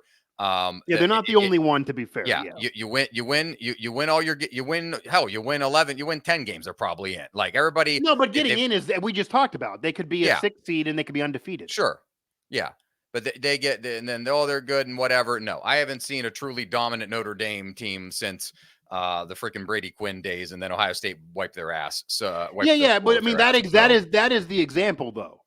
They got in the national title game with the Manti Te'o year, and they got slapped to Alabama. But if that exact scenario repeated itself with this format, they would have had a better resume and maybe not got there because they would have had to play more games. And they were unequivocally the number 2 best team in the country. So that is the one outlier year that you're bringing up. They would have got screwed that year. The thing that has changed, and I can't, my argument doesn't hold much water for the ACC, but the other 3 conferences, the Big 12, the Pac-10, the Big 12, the Big 10, and the SEC have gotten considerably stronger since an era when Notre Dame was independent and there were 10 or 12 teams in a conference. They're all 3 of those programs are 16 now, and their fields and the teams that they field, even though everybody's not an SEC, the Big 12 is maybe debatable. I think the Big 12 is going to be able to acquit itself fairly in that regard. But specifically the BS. We'll see. I mean, maybe, but they lose. You're adding Utah. It's. I know, but it's not the same as having Texas and Oklahoma. Sure, 100%. But still more than Notre Dame in its ACC light schedule, and then it does whatever the hell else it wants, playing Navy and Stanford and USC. Yeah, but now that's the case. But if we were doing this current format 10 years ago, they were playing USC, they were playing Michigan. Yeah, like their schedules were brutal then. Yeah. Oh yes, they were. They win 10 out of 12 of their games, and they're going to be in this model. And then they're no longer going to get screwed. They don't have. Remember, we were talking about when it was a 4 team, they had to go undefeated because they weren't going to be. They didn't have an opportunity to be a conference champion. Now the threshold's easier for them to get in. That's how I see it. I mean, and also, you know what you could argue in if you're arguing against Notre Dame complaining about this, in the last 10 years, George, Notre Dame has not obviously won national championship or even got in the game since that year with Manti Te'o and Brian Kelly early in his tenure there. However, most of the years, right, they are vying for a playoff spot, even when they lose early a lot of the time. Yes. They're in the conversation at the end of the year. They don't usually get in, but they're usually, where do they usually finish, George? Anywhere from 9 to 12. Yeah. That would put them in. They would be in now. Correct. They would get in now. You usually are left out of that. And here's another fix, George. You know, you could tell them the year that Cincinnati got in as a group of 5, they beat Notre Dame to get there. Mm-hmm. If Notre Dame would have beat them, Notre Dame would be in. Just beat them. That was like a play-in game is what that was. They could have just beat them and then they would have been in. So they can only blame themselves for that year. Now, the reason why I'm a little surprised, even though, you can't coddle one team for everybody, and I get that, is I do actually believe, because everyone's saying this is going to force Notre Dame into a conference, I do believe they are, number one, stubborn enough, and number 2, they like the specialness of being independent versus winning a conference title. Because if you remember during COVID, they were in the ACC that year to just give in for that year. They were running through the ACC that year. They don't brag about it. It's not on social media. They're not hanging banners. They don't like having to have played in the conference. Yeah. They don't care if they want it or not. They don't want it. So I really believe they truly do not want to win a conference championship. Correct. The deals they can cut financially in terms of media rights. The NBC, they would have to lose the NBC deal. And they don't have to share it. Okay, we're going to join the big, let's just say Big Ten. They're going to join the Big Ten. Yeah, ACC or Big Ten, right. The Big Ten gives them $40 million, as part of the revenue sharing or whatever, just making up a round number there. Right. They can negotiate outside of that for a higher number. That's their belief. Yeah, so. and there are some that say that even if you're getting 100% of the NBC pie right now, that the NBC network is not as well off as, say, the deals that the Big Ten has. It is not. So the argument is, and the coverage reflects that. No, but yes, but the argument against what you're saying is that if you get 25%, just making up a number here, of a Big Ten cut, billion, it's bigger. Yeah. It's bigger than the 100% of the NBC money. So that would be why. But here's my thing, and this is what I don't think people are understanding when they get all the money. People smarter than both of us say, well, this money here, this money there, Notre Dame's going to give in. I think you are underestimating the stubbornness of Notre Dame. Yes. It is going to they will literally, George, they're not going to be broke no matter what happens here. Smugness, point of pride, call it whatever you want. They like being able to lord over the proceedings like this. They 100%. If you, and you know what I think that they will do? And people thought, okay, they're above this. The only thing they may capitulate on, I don't think they're going to move into a conference. What I do foresee happening, we will revisit this on the longest tenured podcast around, the Howitzer and Bosa show, that'll still be going on at that point, maybe. I do foresee a scenario here in the next 10, 20 years, if we keep on this movement and they don't join a conference and they have these years where they're in the playoff, they're going to get in some of those years. We agree. They're going to have some years they get in, right? But they're probably not going to win a national title. At some point, they're going to claim an AP championship. That's one thing they will give into doing. And once they do that, George, this is what I will say at the end of the segment. Once we get to that point, they are out of a conference forever. That'll be it. There'll be no way to ever lure them, because that is the only convincing, if you're in the boardroom to them, is they're the only thing I think can convince them. It's not about money. It's not about prestige. They don't want an ACC or Big Ten conference title trophy. They don't even celebrate what they have. The only way you can convince them is to say, we are making it harder on you to win a national championship, which they've not done, whether it's shared, legitimate, otherwise, since 1988. Okay? That's the last time. There's no other shares arguing 1988. They want to get off that. And in order to get off that, they might have to give in, go ahead and win a national title, and then probably try to pay a buyout and get out of the damn thing after that, because they just want to win a national championship. But if they could get it off a claim or do something unfair or hang some AP banner, then that would give in to that side too. So that's one thing I never thought I would see the day, because there were a lot of Notre Dame championships way back in the day, George. They do not claim. They could claim more than they do currently claim. But if they ever go that route, that way would be it for conference alignment. And the only convincing is trying to win a championship. I will say this. You don't want to give unfair to the non-conference champs, even though I would. I think we can agree. The word unfair does kind of apply to Notre Dame. The reason why you don't feel bad, they're doing it to themselves. Yes. If they could just get in a conference and it wouldn't be a problem. It wouldn't be unfair to them. They then would get ranked high. They would probably win it occasionally. Like, they're doing this to themselves. But this is certainly more fair than the 4-team playoff. But Kirk Herbstreit and those guys, Reese Davis even said this as an historian, that we're done with the national title claims. Listening to me, do you now understand we are not done? We are probably not done. Oh, sure. It feels like we're never done in the sport. That's what makes it. I mean, it's less likely now. Well, it's less. But I am very curious to see what the Associated Press votes are like going through the season, because they were very controversial last year. We were way off what we projected they were going to be from even past years where they're normally the same. The more they get different than the CFP, we're going to get to a claim. But you're going to have a 3-loss team in the top 12. I would rather us go to 8. You're going to probably get room for some group of 5, but you got to probably go undefeated. This still doesn't make any room for Liberty. They play no Power 5s all year. They're barely ranked in the top 25. You got to be relevant and deserve it. But you're going to see more SEC teams, more Big Ten teams. It'll be something. And we'll see if George is correct. I'm more pessimistic. If the Big 12 can legitimize itself as the 3rd best conference. And to do that, you're going to need some historic top programs, like you mentioned, Utah joining. Big markets like even Arizona coming. I bet even the Arizonas have been really down, but historically they've played some good football in the desert there. They just need to get back on track. I will tell you, I will, as a homework assignment, Google search their history. It's worse than you think it is. I think what you're saying is overrated. I think the perception is that, but I'll leave you with this. ASU 90s. No, Arizona State's different. I'm talking about Arizona. Yeah. Oh, okay. Well, I'll leave the. Because the reason why I say that, I'm not going to go into it, but West Virginia has double the amount of bowl appearances of Arizona, and we know West Virginia's at 40. I'm just saying, Arizona and West Virginia is not a top 10 all-time program by any means. I think Arizona's underachieved a lot. Is what I'm saying. Yeah.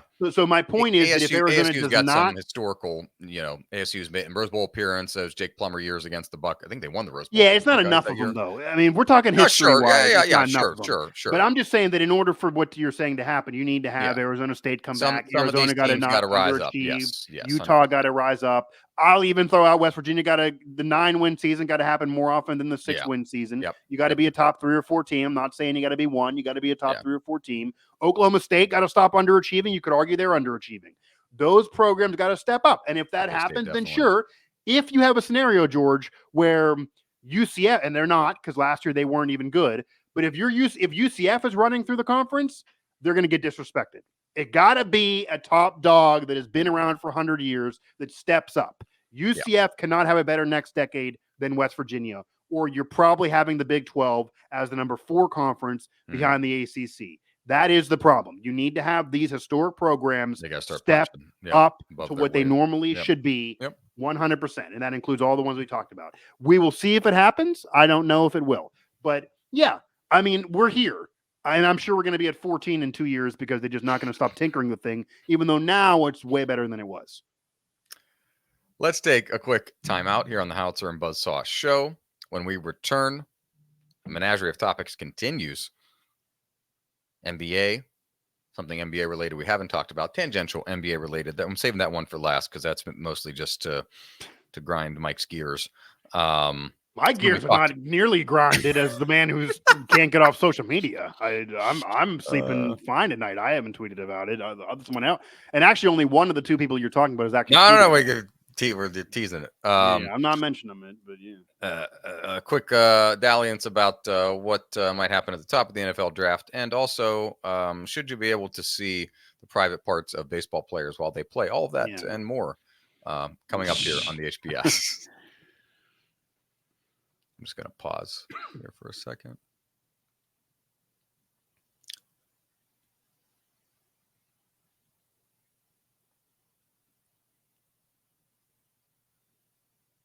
Three, 2.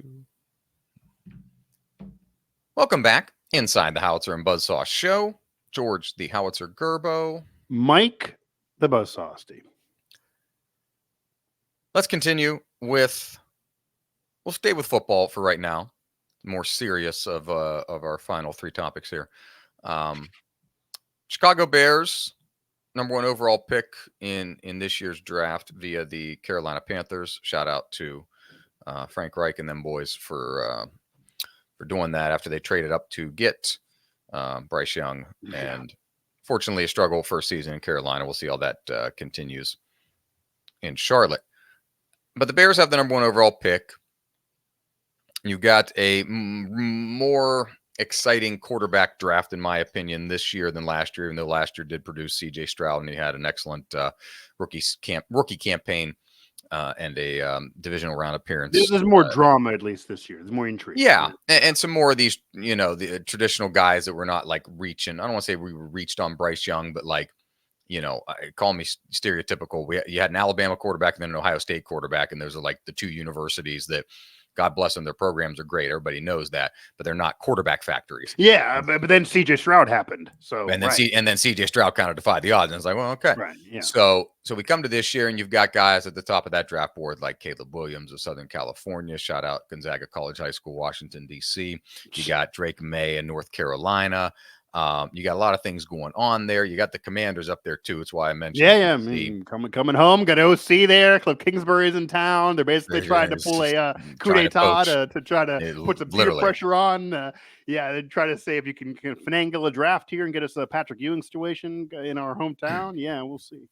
Yeah, and so this leads us to Justin Fields, who in his second season. This past season, the Bears in both seasons have sucked, to put it frankly. Right. It brings me great pride. Quite frankly, better this year than the year before, actually. Frankly, better this year. Yeah, they were what, a 4-win team 2 years ago? Yeah, they did improve at the end of the year this past year. 4-win team 2 years ago, and they and Fields had a essentially historic season in terms of quarterback, in terms of the rushing and the things he's done. I say this, looking from slightly afar as a Green Bay Packers fan, with no due respect to Jay Cutler, which just, kind of worked there for a little bit and then didn't. Justin Fields seems like the first guy that could actually be, in my opinion, transformative at the position for the franchise, which has struggled even when they won the Super Bowl with Jim McMahon. in 1985. Or even went with Rex Grossman in 2006. I mean, he was a game manager. 2006. Rex, he was a game manager. And even bringing up Jay Cutler, any Cutler fans that want to yell, he had Pro Bowl years, but they got him at the end. They didn't get prime Cutler with Denver. So this could be the first one that they had the whole way. They could before the year. I'll admit it. I thought he would be better than Jordan Love. That's wrong so far. Sure. So far, yeah. So who knows? I believe he has the skills, but it seems like and obviously this, I don't know if they owe this to him. He'll be going into year 3 now, but they're kind of letting him flap around out here in the wind, Mike. And so he came, he talked on a podcast. He did with 2 of my favorite guys in the league, Amon-Ra St. Brown and Equanimous St. Brown, former Green Bay Packer Equanimous St. Brown, EQ. And, just talking to him, division rivals too, Amon-Ra plays for the Bears, Amon-Ra plays for the Lions. Very underrated player, by the way. EQ with the Bears. And, he's unfollowed. If I've got it right, he underfollowed them. He's unfollowed the Bears on his social media platform.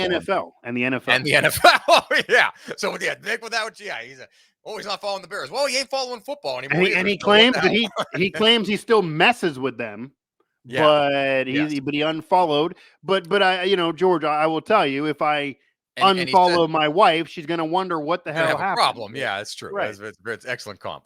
Yeah. So he's tired of hearing the long and short of it. He's tired of hearing, either do we want to trade him or we can draft Caleb Williams.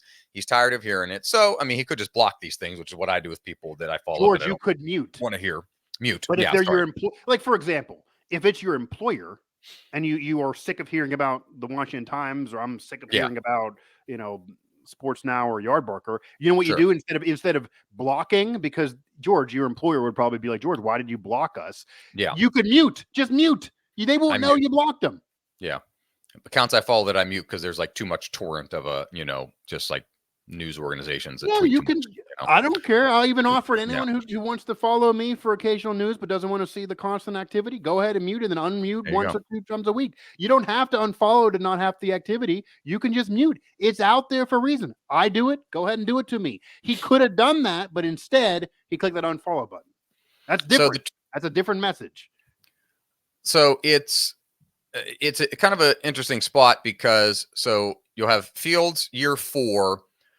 I don't think some of his shortcomings, I don't necessarily think are solely his fault. I do. The Bears are going with another offensive court. Same old Bear story. It's not. I agree. It's not his fault. Contentious point and debate. Oh, it's Matt Nagy. It's Eberflus. Eberflus, And they so didn't change coaches. We all thought they were going to change coaches. Williams. Seemingly consensus overall top pick. We did think they were going to change coaches. They didn't. They stuck with Eberflus and instead, did a bunch of other things and got brought in Shane Waldron, the offensive coordinator.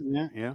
So uniquely, the Bears, again, thanks to Carolina, the Bears have 2 picks in the top 10. They've got number 1 and they've got number 9. And the big difference quarterback wise, though. I mean, if you were to trade Fields, in theory, I don't know if a team would give it up, but we watched the Packers trade Aaron Rodgers for a first-round pick.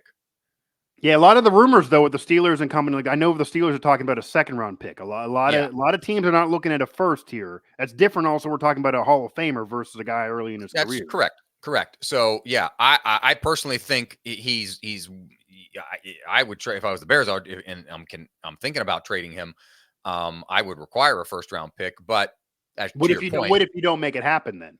See, here I think the problem, George, is to your point, other teams can look and see, well, Chicago, you've already got 2 picks, so why would I want to give you another one? I guess I'll ask this, and this is what nobody's talking. Or future first if you don't want to do it in this draft. Well, I mean, we know the Bears have mismanaged things, even when they've had success. It's been chaotic. The Rex Grossman year, they didn't want him. He ended up being okay. They managed things, and they got in a Super Bowl. It was like an accident. They got there. Same thing with Jim McMahon, kind of. In the rest of the years, they've been mismanaging. They haven't had a legit Hall of Fame. George, they're one of the most, there's been bad times. They're one of the most historic franchises in sports history, and they have really not had a legit all-pro quarterback in 50-plus years. And I'm not even exaggerating here. No. So the point of that is, and obviously that's different management all the way through, but the point of that is They've been mismanaging, so maybe you don't want to do this. But what you're talking about is if you don't like the trade for Justin Fields, but you don't want to pass up on Caleb Williams like you did with the other top first-round picks, because part of this is if you're the Bears and you are still around, Eberflus is not fired, so you're the same guy. Yeah. You're thinking to yourself, we passed on a stud before because we had Fields. We want to keep on maturation process with Fields. We can't pass again when Fields hasn't worked out yet. So what I'm asking you is, can you do the really dramatic scenario that Hard Knocks would call you is you don't trade Fields and you pick Williams, you got both of them. Can you do that, or are you forced to move off Fields for whatever trade is offered if you draft Caleb Williams? I think that's the problem. People think that the Bears got to trade Fields if they take Caleb Williams. They could end up with both of them. Yeah, this is a good point. Like, my mind is coming at it from the standpoint of less organizational acrimony is better, as someone who watched the Packers take Jordan Love unexpectedly when they had a Hall of Fame quarterback in his prime, quote unquote. But to your point, and both of us thought that was Aaron Rodgers. I mean, the Jordan Love at the time, nobody liked that, but it's obviously worked out. Yeah. To your point, though, man, having not just another first round pick, like, you know, the year the Browns took the Browns took Baker Mayfield. They had 2 picks in the first round, and I think they took Baker lower in that draft, or one of the years the Browns had, but it was like one, you know, top 10 and top 20, you know, 20 to 30. This is the Bears, excuse me, have 2 top 10 picks. So you can take Williams and then be like, all right, we're playing with house money, because we're playing with Carolina's house money, and we can take another pick at 9. And if we keep Caleb Williams, or even if you trade away the number 9 pick, you still take Caleb Williams with the first.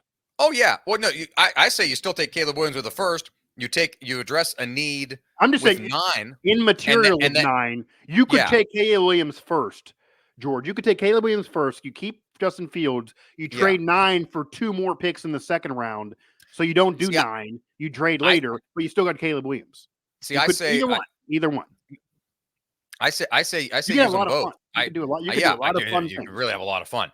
I say use them both. You can take Caleb Williams and use them both, which would sound asinine. Sit him. You could take Caleb Williams. I mean, that is the reason why you wouldn't do it, because I guess the issue with people would say is if you're going to take him, why not play him? Well, right. Number one, if you believe Caleb Williams is more talented and Justin Fields is still also around the same age and also very young and he hasn't proven anything either, and you have Fields, you don't do a trade, and you draft Caleb Williams, why are you handing the keys to the Cadillac to Justin Fields still? Now it's a competition for the two of them, I would imagine, in training camp. And even if you give Fields the bump, George, if Fields sucks for games 1, 2, and 3, then you're probably putting Caleb Williams in. Then you're done with Fields, and you're going to get no value for him. And you know what you're probably going to have? Fields and Caleb that's going to be drama. You're going to have 2 first-round picks. It's not like it's a veteran and a first-rounder. It's not like if you're trying to save Kenny Pickett and you bring in Tannehill, or even if you have Mason still there. That difference would be is if the Steelers bring in Justin Fields and have him compete with Kenny Pickett. These are 2 first-round guys. That would be true competition where the loser's really screwed, kind of. That could be what you'd have with the Bears if you don't trade Fields. I think they kind of want to avoid that. They probably want to avoid that. And also, George, here's the issue that we didn't bring up yet that has to be brought up. Mm-hmm. If you keep Fields, you got to trigger the 5th year. Yeah. So you're paying him more to be in a quarterback competition with a guy that you maybe like more. That is why that even if you, like you said, you wouldn't do the trade unless you get a first-round pick.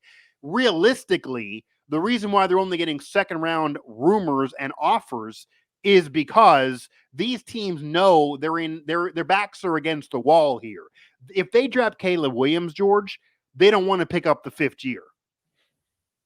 which means they're going to have to move Justin Fields, which means that if you don't give him a first rounder, they're going to have to move him for a second rounder. They're going to have to move him for a mid-second rounder. They can't keep him. They don't want to pick up the 5th year. So you'd be able to reset the rookie clock with a rookie quarterback who you don't have to worry about the 5th year for 2 or 3 years from now with a potential better quarterback.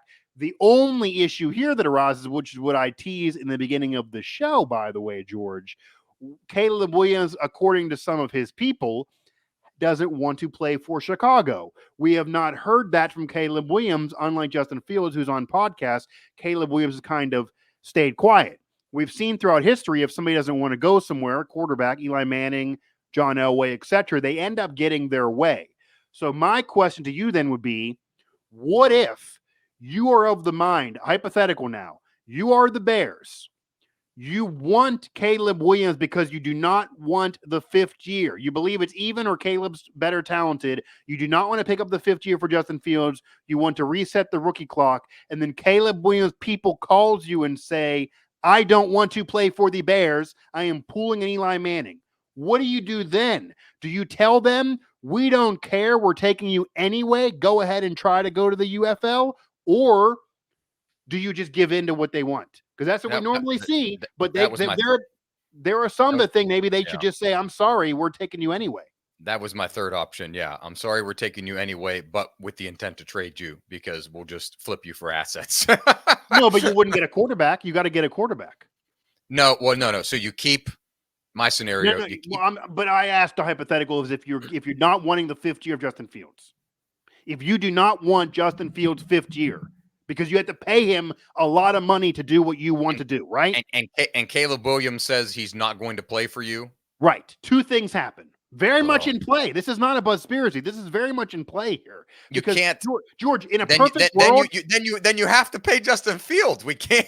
Why am I paying a guy who's not even had proven anything? What am I paying him? Because you're gonna have no quarterbacks. Because as you just mentioned, the trade me out of the. I'll win one game versus winning never works. 4. John Elway didn't want to go to Baltimore or whatever. What's his name? You just said Eli Manning didn't want to play in San Diego. Do you agree that your scenario, which is hunky dory, butterflies, rainbows, you get all these picks? You have to agree that you'd have to pay Justin Fields the 5th year. Yes. Right. Yeah. But what if they don't want to do that? Then they're going to have 0. Then, based on your hypothetical, there they'll have 0 quarterback. Well, I don't think it's a hypothetical. I think the kid from Shepherd, Bajan, that guy. That's who they. That's who they'll have. Funny enough, he won a couple games last year. He did. Yeah. So I mean, we're splitting the difference in terms of W's, by the way. But my point is, George, I don't believe this is Mike Asti getting wild for the purpose of the show. This is very much in play. I've not heard that. So tell me and inform me on that. Has Caleb Williams has intimated, or his father, who I know is a big part of it, that they not that thrilled about if they were to play in Chicago if they picked him? That part of what I'm saying is in play is not as factual, but there are NFL reporters, not me, who have said this is a thing. Like Mike Tannenbaum has said that, for example. Mike Greenberg has alluded to this, and obviously we know the Chicago connections he has. This has been Keyshawn Johnson has alluded to this.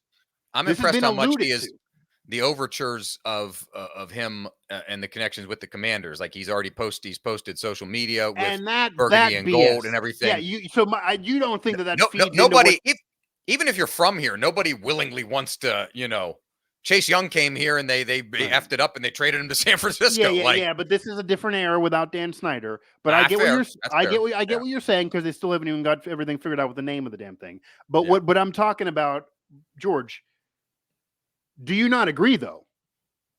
The reporters that are saying that they believe he doesn't want to play for the Bears. I believe it. No, I believe no. I hadn't heard it personally, but that's 100% sounds like something that is plausible. But what I'm saying is what you just said supports that, because you're telling me that if he's posting on Instagram, we know how athletes work today. If he posts on Instagram, that's a subliminal message. So what I'm saying is, my hypothetical scenario, George, that he doesn't want to go to the Bears, I think it's 50-50 legit. It's not like this is out of this world. And the second end of that, which is factual, if the Bears keep Justin Fields, they got to pick up the 5th year. Yes. It doesn't matter about Caleb Williams. I'm asking you, if you're the Bears, do you want to pick up this 5th year? independent of Caleb Williams, Justin Fields has had like 5 good games.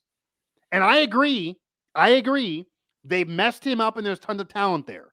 But the 5th year means you are locked in. Yeah. If I'm the Bears, if I am George Gerbo, he has shown me enough. Say he's on the Packers then, if you would rather not be involved with the Bears. Say this is the same scenario. No, I ain't gonna do that. Don't you put that juju in me. Okay, but like say this is the Gerbo franchise. I'm the Ryan fighting Gerbos here, and you're fighting, leading the Howitzers. Fighting Gerbo. Fighting Howitzers. Kind of like that, fighting Howitzers. He has shown enough to me that he has the talent and skill to lead this team. I don't know if he's going to turn into a Hall of Famer. I don't know. You got to figure 9 wins here. Like you got to be a playoff team.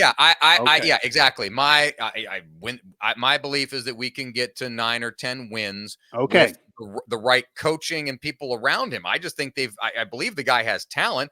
Hell, I thought he was more talented than Stroud was, at least with both Buckeyes with the offense that he ran, the offense that Justin ran at Ohio State. Or the Waldron saved Geno's career. He saved Geno's career.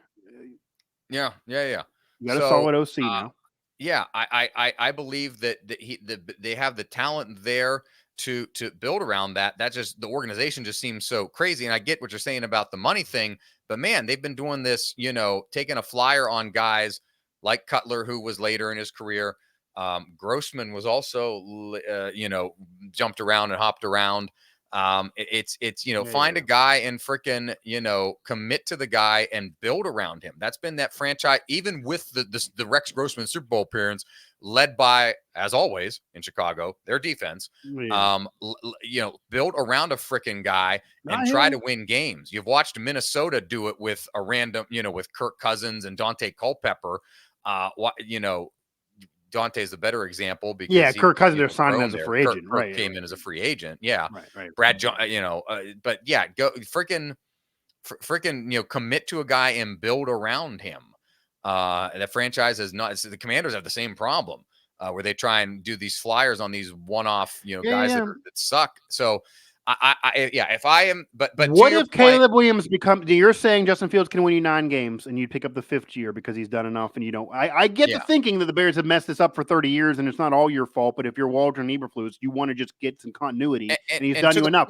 But the devil's advocate opinion to that would be, George, is you have now I understand you haven't built a quarterback yet and you want to get a legit guy in there, but you also are the same people that have passed on Pro Bowl quarterbacks. So if you're saying Justin Fields has a ceiling of 9 wins, what if Caleb Williams is a Hall of Famer? Then I will give you. So then I'll go back to the. Does that not sting on you for the next 20 years again? Then you passed on Caleb Williams for this. It would. But then I'll go back to the Fighting Howitzers in that I'm not sure Caleb Williams is that kind of guy. Okay, is he better than Justin Fields? For you, doesn't have to be a Hall of Famer because we agree Justin Fields isn't going. If they lined up on a field and played right now, probably. Well, what are we doing? No, that's it then. If you have if the better quarterback is Caleb Williams, take him. Don't pick up the 5th year. But like I'm taking Chicago Bears offense led by Justin Fields versus other team offense. Let's say the Panthers randomly. Yeah, but if you're Caleb Williams, it's either the Commanders or the Bears offense. Which one's better there? The Commanders have more talent, at least at the receiver positions. But and you could argue Kingsbury, but I don't project. I think a lot of it goes back to system. Does it not get to that simple though? I mean, we don't have to be talking about the Hall of Fame. If you think Caleb Williams is better, why would you pick up the 5th year when you could get Caleb Williams? That is maybe the crux of this argument. We're not talking about the Hall of Fame here. I mean, we're crying out loud. They don't have any Hall of Fame quarterbacks in the history of the franchise in the last 50 years. We're talking about getting a guy that can be a Pro Bowler once every 5 years. The defense doesn't have to set a record to get in the postseason. You can win 10 games instead of 8. Like, if you believe Caleb Williams is potentially the best Bears quarterback of all time, which maybe would happen if he is a 3-time Pro Bowler even, then why are we messing around with a 5th year $30 million that you're going to be putting in the bank account of Justin Fields? This is not small potatoes. This is big money now. The ceiling being like roughly the same for those two guys. Is it like really? If I see, like if I let me not say ceiling. Let me say like win potential. So if I think I think Caleb Williams is 11. Is Caleb Williams Dak Prescott? Like we don't. You know what? Like here's the issue, George. Is we got to move on from this. Yeah, but, I don't have a good answer. And honestly, the Bear you've got, and I want to make the point too that you've got 4 close enough, let's say even 5-ish immediate teams behind the Bears that could, if we want to do the trade thing, could profit. The Commanders, Sam Howell. Sam Howell's garbage. I don't know why they continue to I just didn't know. If they don't get Caleb Williams, Sam Howell's starting day 1, 100%. And it's freaking stupid. I would the Patriots without Bill Belichick now, you can move on from Mac Jones. He's garbage. So is Bailey Zappi. Kyler Murray and Arizona's number 4. Kyler Murray's interesting. We've seen what he could do. Looks like I don't want to say it's the mirror image. He's got paid. Got paid. Yeah. Got paid. Looks like had injury, ACL, came back from it. Looks like he can be a world beater. The franchise purposely tanked last year. Don't know what's going on there, but Kyler Murray looks like he could be. I mean, I told you they were going to tank. I remember on this show you'd argue that they weren't tanking. I told you that. It became very after that Cowboys win. They beat the Cowboys. It became very I know apparent. they were winning accidentally. But they beat the NFC North champion or the NFC East champion, and also Philadelphia. And then they traded Josh Dobbs after they got a couple wins. 100%. They were tanking. Go ahead. And then behind San Diego is fine, or Los Angeles Chargers are fine with what they have. The Giants, are still continuing with Daniel Jones, and then Tennessee. Doesn't really have a quarterback. So that's your top 7 picks. So there are 3 teams right behind the Bears that if they want to leverage the asset and do that, I could see them doing it. It'd be foolishly stupid if for some reason the Bears did not take him. I don't know what else they would do there. The Commanders should take Drake May at 2 if the Bears take Caleb Williams at 1. I'll say that much. If the Bears do not trade Justin Fields and they pick up the 5th year, then I don't think they're taking Caleb Williams, and they're probably going to try to build a talent around Justin Fields. Which I believe. Because I agree you could have both quarterbacks, but the issue for them is they don't want to pay Justin Fields $30+ million to potentially be the backup because they have to pick up the stupid. If the 5th-year rule didn't apply, George, we'd be having a different conversation. That is not a small deal of this. And I forget the guarantee. And I forget the guarantee that goes into that number 1 slot, but it's at least like 15-ish, $20 million. Okay, so whatever the money is, you're paying 2 guys. You don't even know who's the one. You'll be committed, $40, $50-ish million into 2 quarterbacks. Yeah, and one of them has a several-year contract. The other one would just be starting. Yeah, but so number 1, if they do not trade Fields, and I do think they're going to end up trading Fields and probably draft Caleb Williams, and Caleb Williams will probably be unhappy there. I don't think the Commanders are going to get what they want. If I had to predict, but if you do pick up the 5th year, then you should be getting weapons to help Justin Fields. Getting him a quarterback that's just the same age as him that's also young would not be helping him. You need to get a receiver. You need to do something that's a weapon there. And separately, George, which is why I would part ways with Justin Fields and send him to Pittsburgh or Atlanta or wherever the case may be. And if I'm Pittsburgh, I would want him, but they're never going to do that. I don't predict that's going to happen. It's not the Steelers thing. They're probably going to end up with Tannehill because of Arthur Smith. But if I'm the Bears, I would not pick up the 5th year. I would pivot Justin Fields for even a 2nd-round pick. I still have the top 10 pick that you mentioned there of number 9. It's still a good pick if I'm not worrying about quarterback because I'm going to take Caleb Williams. I draft Caleb Williams. If Caleb Williams tells me he doesn't want to come, I would say, tough shit, you're coming anyway. Let him sit out. Let him go to the UFL. It's not nearly the same amount of money. I would take him anyway. We'd fix things. I'd build around him. He's the better player. And George, here's a tiebreaker scenario for me. If you cannot decide on who's going to have a better career between Caleb Williams, who maybe is overrated, and Justin Fields, who also is maybe overrated and hasn't proven anything yet, if we agree that we can't decide between the two and neither one of them will end up in Canton someday, you know what the tiebreaker is as we round it out? Caleb Williams will be cheaper. That's true. So if you think there's more talent there and maybe a higher ceiling, but both of them might be overrated, I would still gamble with the overrated guy who's going to be cheaper versus the overrated guy who's in a bad system, who's been treated poorly, who I don't know anything about yet in terms of his success level in the future, just off a few games, who's going to require me to pick up the 5th year that's way more expensive. I get the frustration from Bears fans, I know, because they want to just win and they think Justin Fields can win quicker next year rather than wait more years on this rookie deal with Caleb Williams, who might take a year or two to learn.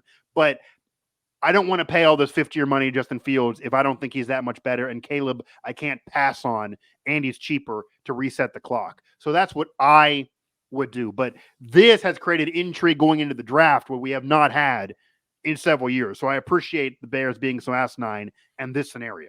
Last thought on it. And I don't know I say this, not knowing the specific financial ramifications, chance that they could sign him, pay the money, to that fifth-year option, trade him after that, but then agree to keep a portion of his salary. Why if you can get a third or second round pick before, why would you do that after? What are you going to get, a second or third round pick again later? Well, if you're that unsure, trade would be better in the draft, I would think. Your team with the intent, you draft. Hey, we're going to sign him. We draft Williams. We've got 2 number 1 guys, and we're going to figure it out. And then when we can't figure it out, we've got to jettison one of them. Yeah, but I think the issue is the value for Justin Fields would be worse. Then. Drops precipitously. Yes. Yeah. So you're potentially in your scenario, George, getting less value and paying him more because you have to take some of the money still on the fifth year. Yes, correct. You're taking the money as you trade him because you're essentially paying for the option to have both of them on your roster at the same time and see both of them. Sure, but if Caleb Williams, takes. If Caleb Williams is at least just as good, why do you have to do that? Just take Caleb Williams and tell Justin Fields, I'm sorry. And the only way you do what you're saying is if you believe Justin Fields is way better than Caleb Williams, which I do not. Yeah, agreed. They may because they mess up quarterbacks all the time. 2 more. Let's talk baseball real quick. Unfortunately, not the actual baseball, aesthetic baseball. Yeah. So if you're a sports fan, the answer is no. I don't want to see any of this in the uniform. No. If you're a sports fan of any recent vintage, you know that Fanatics sucks. They're gradually, slowly taking over all the marketplaces where you buy sports gear from leagues. And with that in tow means they're very cheap and crappy processes of making these things. It has come to hockey in the hats and t-shirts department. It will come to hockey even full next year when Fanatics, which already makes the NHL's replica jerseys, which looks like crap that your kindergartner made as an art project on construction paper in their class. They are now going to make and take over the jersey manufacturing. Ironically, they will use the same facility that Adidas uses in Canada, from what I've read, but they will now implement their crappy processes and fabrics and make everything look worse.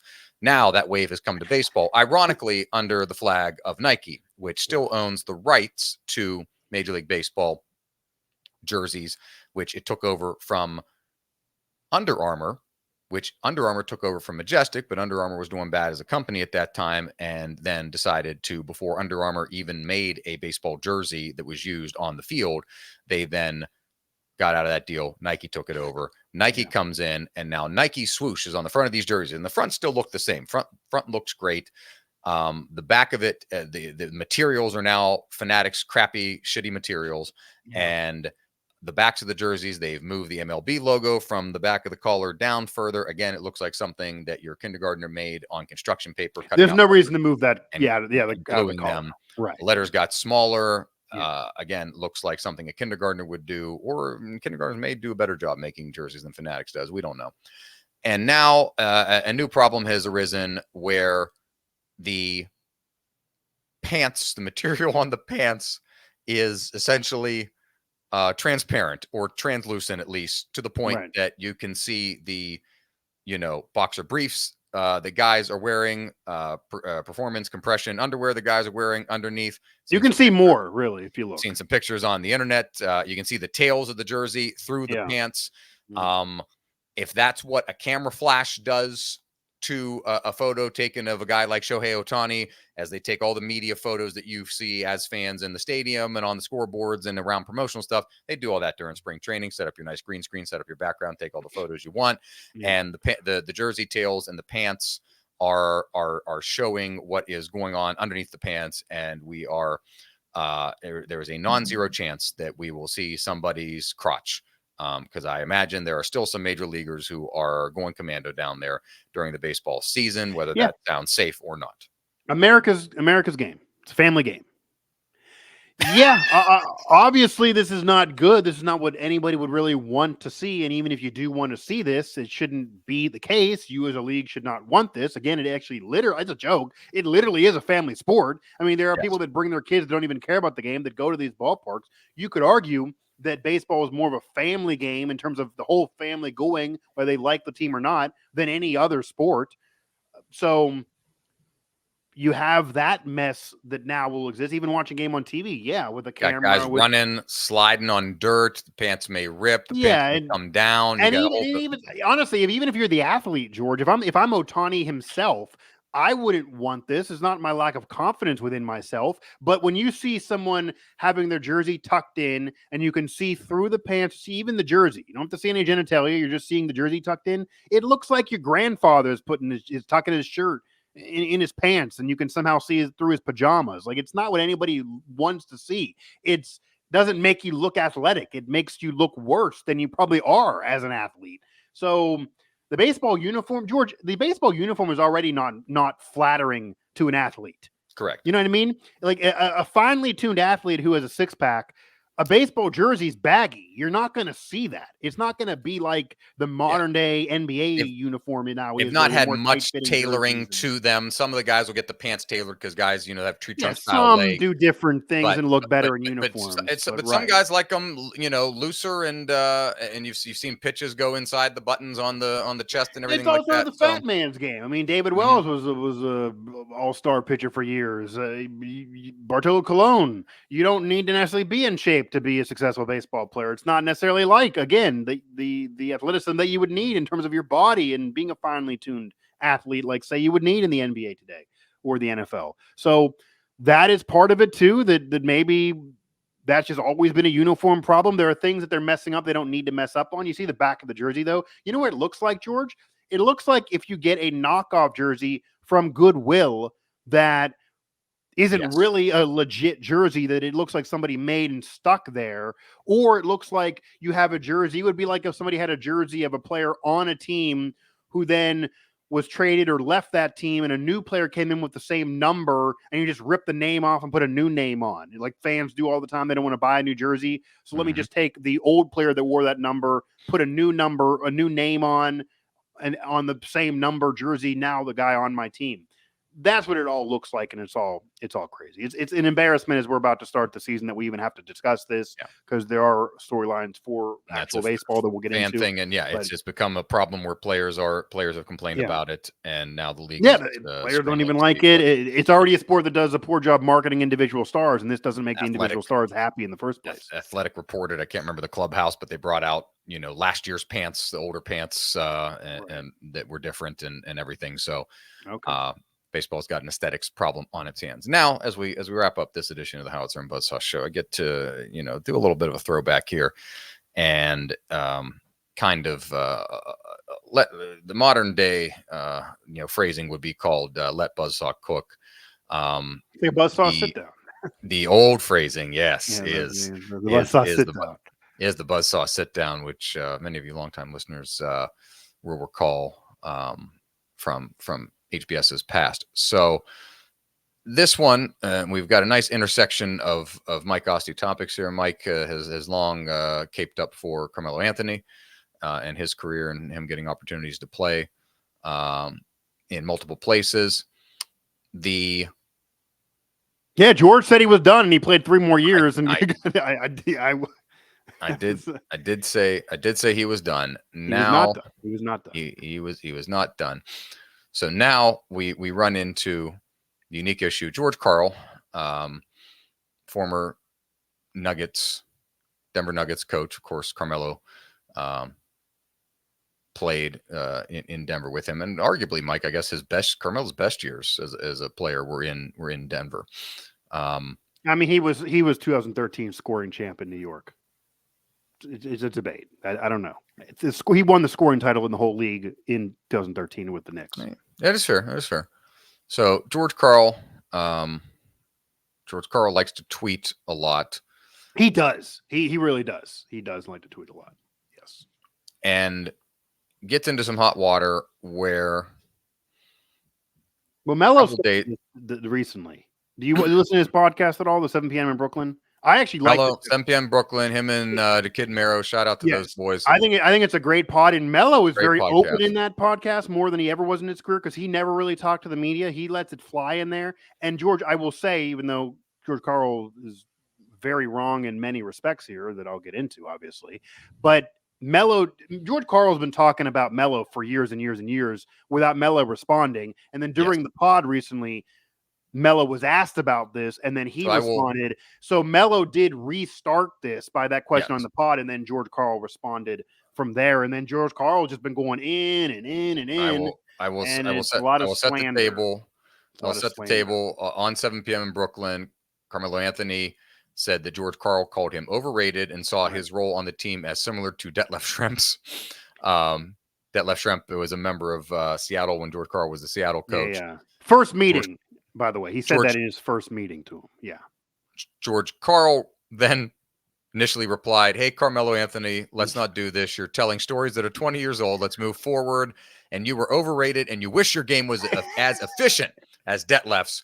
And then the coup de grace, shout out to Nikola Jokic, who fellow Serb, who also has a February birthday. His birthday was February 19th. George Karl tweeted a picture of him with the finals, NBA Finals MVP trophy, and said, "Happy B-Day to the champ, the ultimate team guy, and the greatest player to wear number 15 in Denver hoops history."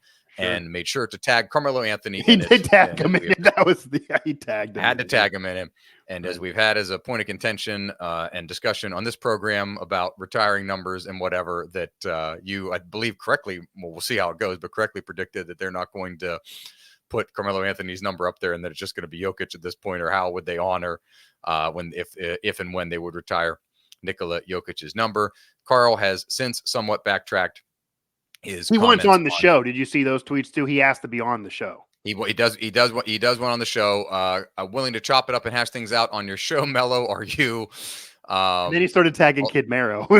He started tagging Mero in it. Wanted to turn a corner with Melo. I've wanted to turn a corner with Melo and see him celebrated in Denver in general. After his BS this week, I'm unsure again. So, he was never wanting that. I don't know where you've been following the last decade.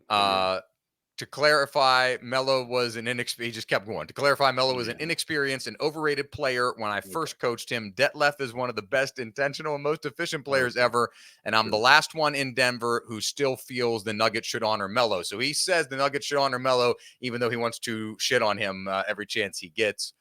I leave it to you, Mike the Buzzsaw Asti, to figure out where we go from here. I want to ask you a question then, because I had both their careers right in front of me here. Don't want to make this attacking Detlef, but unfortunately, we got to go in this direction. What do you think the points per game for Detlef Schrempf is? 24? Well, that is wrong. Points per game in his career. Okay. Points per game. I don't have a good barometer. I think Carmelo's probably somewhere near 30. No, I asked you what Detlef's average is. Yeah. I 21. Okay, so Detlef averages 13.9. Okay, his career way lower. Okay, yeah, that's what I was trying to get at. So obviously he was a solid player. This is not a Hall of Famer, by the way. He was, in some runnings. He had a couple All-Star seasons, I believe. He did finish 16th in an MVP voting one year, by the way. Most improved player one of those years. Played time with Dallas, Indianapolis, Seattle, obviously with George Karl, Portland. So Indiana. He had a career. Is not like he's trash. He averaged 13.9 points per game overall in his career. Now, to George Karl's end, his field goal percentage was 49.1. Okay? This is just on points per game average. You're much closer with Melo. Melo points per game average overall in his career. This includes Denver, the Knicks, where he was a perennial all-star and scoring champ, to the later days where he was more of a bench player, had to leave the NBA, have to get back in the NBA, all of that. Overall average, it factors it all in. 22.5. 13.9 versus 22.5. And yes, Detlef took less shots. His percentage was 49.1. George Karl saying Melo was not efficient is one of the most false narratives in league history.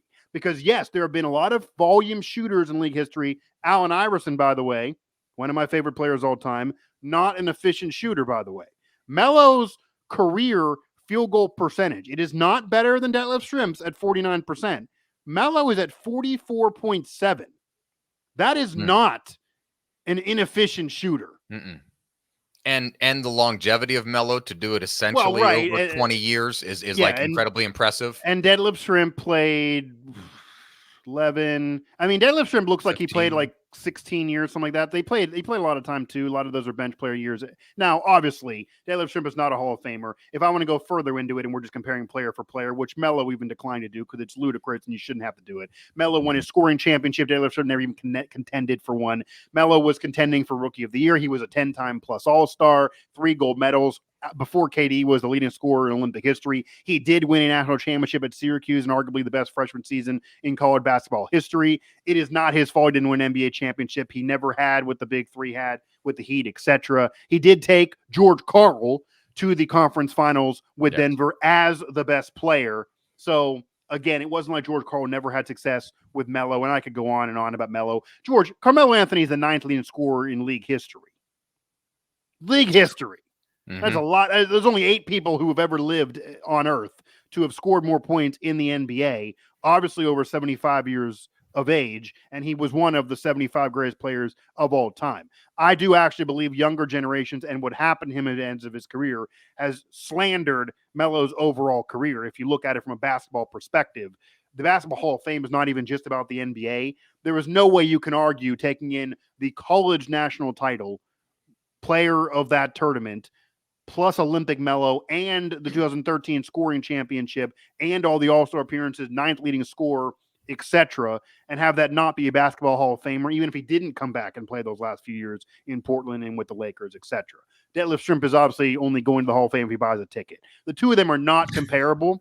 The issue number one is George Karl didn't, you could argue maybe Melo's overrated. He was an offensive player, wasn't a great defensive player. Maybe he didn't help teams. Maybe he wasn't a team guy. It's not like he's the perfect player. I could even argue, and I've said this, I think he focused too much on his money versus team success. If he was on the big three Heat, he'd be a top 15 player all time because he would have had 2 rings. He himself is why he didn't get on those teams. His friends wanted him on it. They've talked about it on podcasts. George, I've heard it on so many podcasts, they need to stop discussing it. I know.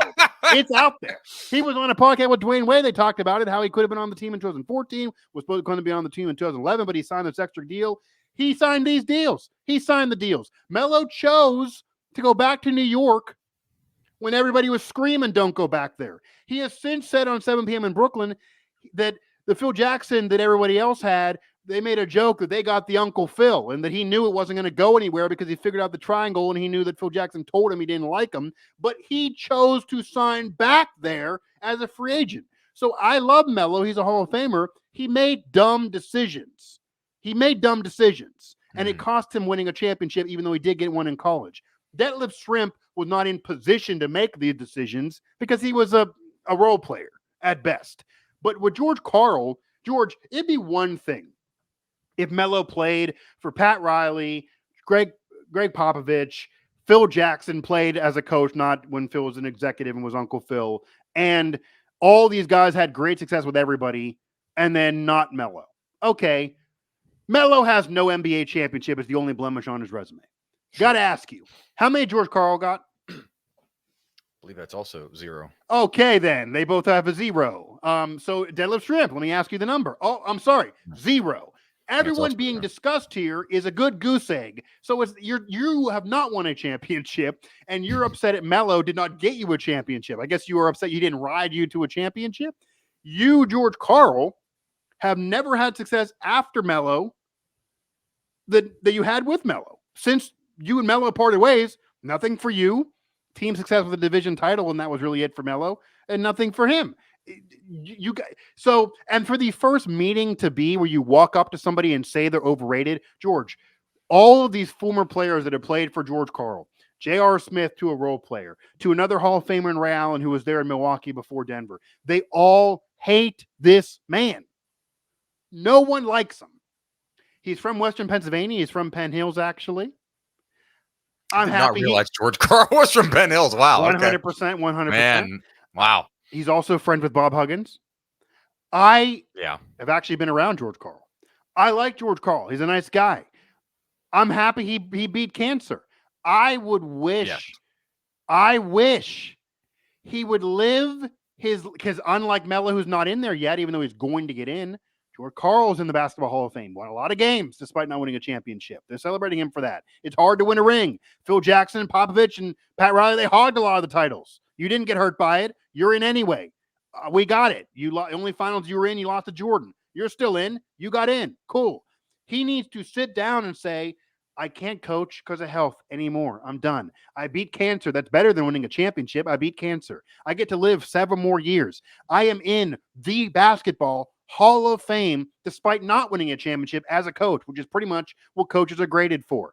And I am putting all this energy, including George. Let's be real. He put some of this energy in while he was sick.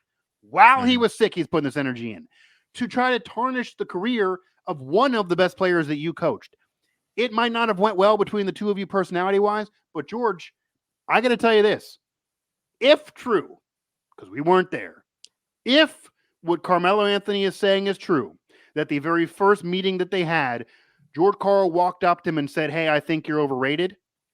George, would that not explain why they didn't get along? Would you like that if your boss walks in on day one and says, I've been hearing a lot about you, George Gerbo. You are overrated. I don't want you here. Wouldn't you say, well, damn, I don't like this. Like, this doesn't feel nice. I want to leave also. Like, where can I go that is not here with you telling me I suck on a regular basis? So Melo eventually was able to get out of there because unlike the current days of the Nuggets where they won an NBA title, they weren't good when Melo was leaving. He didn't want to rebuild. They had already got rid of J.R. Smith and Kenyon Martin, etc. And Martin doesn't like George Karl. George, nobody likes George Karl, and pretty much across the board, everyone loves Melo. Michael George sure as hell don't like him either. We know that. Carmelo Anthony everyone loves him. Everyone loves him. Friend or foe, everyone loves Melo. Nobody likes George Karl. So, George, this will just be a simple thing. Is it everybody else is wrong and George Karl the smartest man in the world? Or is maybe George Karl at fault and he was hard to be around and he wanted this, 1960s defense? Like George Karl been dickish for like most of his life. I get it. Even like after the best scene out of that, if you watch the pod, is Kid Mayor asked Melo. He was like, "Oh, you tell me, did he want like more of this?" And you have to watch the video because he was doing like the shuffling your feet for defense. Like that 7 p.m. in Brooklyn is fantastic. They should have. I would actually watch if George Karl. They should have. I'd be get your popcorn ready if they got. But I don't know if George Karl deserves this. But I just don't get this. Why are we doing this? Why are we doing it, George? He's been dickish like that. He was dickish to Michael Jordan in that restaurant or whatever, and then Jordan got pissed and then lit him up when he was the coach of the Sonics or whatever in the finals. No one likes George Karl. No one likes George Karl. He's made it through cancer. God bless him, and still just has this still edge to him. C'est la vie. I don't know why. I don't know why this energy is there. And you could argue, as I brought up, that they did poke the freaking bear because they didn't have to talk about it on the pod. But Melo didn't talk about it for 10 years. So now he wants to talk about it when he was retired. More power to him. But George Karl got to have somebody. Because he's on Twitter all the time, but he's got to have like alerts or somebody like you, as a friend feeding him information, being like, hey, did you see what, like you feed me information? Like, hey, did you see this? And it's good. It helps me. Like, hey, do you see what Melo said about you? Maybe somebody is. Somebody's got a bunch of Google alerts set that just like when it says Carmelo plus Anthony plus George plus Karl, and anytime it triggers, that person sends that to George. Well, George, so he can get angry about it. I mean, to be fair, again, here I'm a Melo guy, but the 7 p.m. in Brooklyn account tweeted a video of the comments. Yeah. So like they don't hide from this. They put it out. I got it. Yeah. That's what he quote tweeted over. So it like they put it up. Okay. It almost is like they're trying to poke this a little bit. I believe George has alerts set. I believe George Karl has alerts set. He might involve Carmelo Anthony in his name. And what I don't understand, because this is simple. Melo has, I don't know, again, if you've watched 7 p.m. in Brooklyn, Melo agrees. The Joker, if he retires tomorrow, is the greatest Denver Nugget of all time. He's 2 MVPs, won a championship, only one in franchise history. Only success they had before that was with Melo. We got it. Melo's not arguing him versus Joker. They're very different players. And I could argue his best days were as a Knick. That's where he'll eventually get his number retired at that point. But Joker's the best Nugget of all time. George, the second greatest Nugget of all time is Melo. Yeah. So you're going to be a franchise that cannot honor the second greatest player and only honor the first because they wore the same number. My issue with this is if it was an accident, that's one thing. Like they played generations later, or somehow Melo was the second guy with 15 and you don't want to disrespect the first guy, something like that. Okay, we've talked about before the Yankees do have Yogi Berra is obviously the best number 8, but they actually have it retired for 2 guys because the other guy also had tons of success too. They didn't disrespect that. But the Nuggets are at fault. They didn't draft Jokic as a number 3 overall pick like Melo, who should have been 2, and the Detroit Pistons F that up. They drafted him in the second round. Nobody thought this would be the career of the Joker, where he'd be one of the greatest players of all time, one of the greatest bigs of all time, and do this so quickly. No one predicted that. And they gave a second round pick with no expectations, 15, who at the time was the number of the greatest player in franchise history, who had just taken you as far as you've ever been. It is their fault. They're in this mess. And there is no reason why, even if they don't want to retire the number because Joker's still wearing it, they cannot invite Melo to a game, do a video, clap for him, and that be it. George, there are players that are not going to any Hall of Fame that are getting videos left and right across sports history. The fact that Melo can't get his jersey's not up in Madison Square Garden either. The fact that this man has been the only place that has celebrated Melo is where he did win a championship, and that is Syracuse. He was there 1 year. They're retiring numbers. He's in videos all over social media. He goes there. He owns the place. That is it. He gets nothing else anywhere besides this podcast. And it is a little disrespectful. Again, the 9th leading scorer in league history. And this whole thing about, Melo wasn't a defensive wizard here, so he's overrated. George, I could go on a whole hour on naming you so many NBA players that then would also be overrated. Nobody plays defense anymore. Yeah. And nobody wears that as a scarlet letter more than Melo. So I just don't get that. But these numbers aren't even close. It's almost like Karl doesn't know how to Google. Melo with a 44.7 percentage is not Detlef Schrempf at 49.1. However, it is pretty damn good when you consider he did it over 19 years. Detlef Schrempf was a role player in a smaller period of time who was never the best player on his team. Melo won the 2013 NBA scoring championship as an individual in the middle of LeBron's prime. That's not easy to do. And they were a good Knicks team those years. They did win a division, and they only lost to the big 3 Heat and then other teams that were also loaded then. So, again, obviously Melo's a Hall of Famer and Detlef Schrempf is not. No disrespect to him. But this just doesn't need to keep going on. George Karl doesn't have anything over Melo. He's basically the Melo of coaches, if you want to compare. Melo of coaches. He just isn't liked. Melo's liked by everybody. I'll throw out a shout out too for Carmelo Anthony. Arguably, I think Kevin Durant might have caught him in the last Olympics. That's what I'm saying. Yeah, he did catch him. Arguably the greatest Olympic performer of all time, consistently too. When guys continue to dip in and dip out, Carmelo Anthony was always there. Nobody else wanted to do that damn thing, and he wanted to be there all the time. He won 3 gold medals. Kobe only won 1. Melo was there, even when they all were there together. If you watch the documentary, that year when they lost Argentina or whatever, he was there. all the things. Well, the Redeem team in 2008, they all were talking. That was when they won the gold after losing in 2004. That documentary, it's a great one. They all talk about the best player on our team was Melo. That was the middle of Kobe's prime. LeBron just took him to the finals. Dwayne Wade had won a championship. Melo was a leading scorer. Melo was on the starting lineup. Melo was the best player. Melo was Syracuse Melo. Melo was Hoodie Melo. Olympic Melo was one of the greatest of all time. Melo's one of my favorites. And I think Kevin Durant did overtake him in total points, and maybe it'll even be more if he plays in the next Olympics. But Melo did his service, and he did win the Syracuse national championship that the other guys who also played against him in college. By the way, George, Dwayne Wade was in that Final Four with Melo with Marquette. They lost.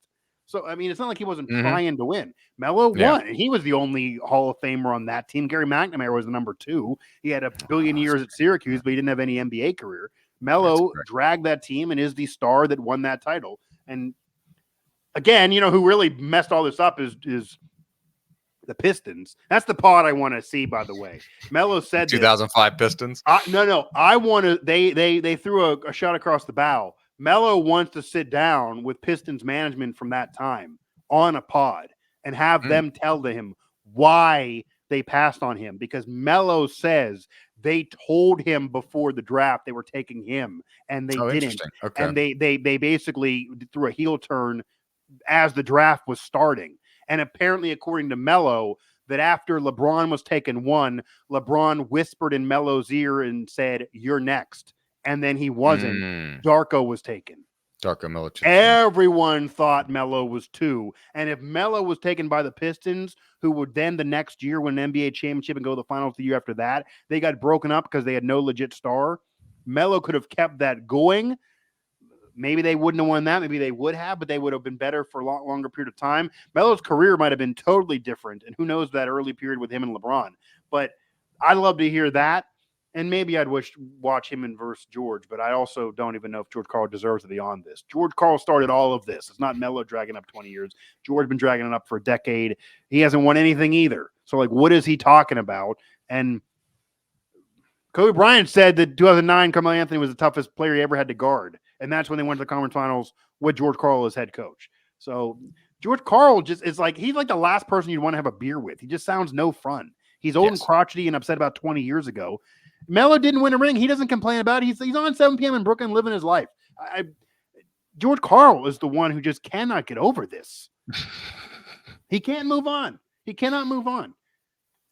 George Karl cannot move on. No. We, however, will here on the Howitzer and Buzzsaw We would have moved on a half hour ago if it wasn't for the George Karl comment. George forced this on. I needed. I saw this, this past week, and I was like, I need Mike on this. I need Mike on this. I had a couple tweets that were in drafts, by the way. I did not put it out because I actually have been around him, and he is a Pittsburgh guy, and he does actually appear on some places and things like that. Okay, we couldn't burn the bridge there just yet. I didn't burn it yet, but I considered. I was like, maybe I should just do it because this is ludicrous, and like I'm content with where I am now. I love this. It's almost fine. His love of Carmelo Anthony butts right up against his hometown pride. There, I mean, it's like I'm not. Yeah, George Karl's a Western PA guy. But it's just chicken shit. It's just ridiculous. He's bitter. He's a lonely, bitter person, and I don't know why. Because again, he shouldn't be, but he is. And I think he needs to realize he messed up a lot in his own right. And if he was treating Carmelo anything like that, shrimp George, that's his own problem because they weren't the same player. That's probably the reason why it didn't work out. But between the two of you,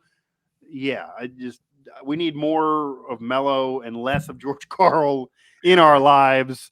And you find me a player that likes George Karl and we can then talk. But I think that's going to be a rough search because not many like him.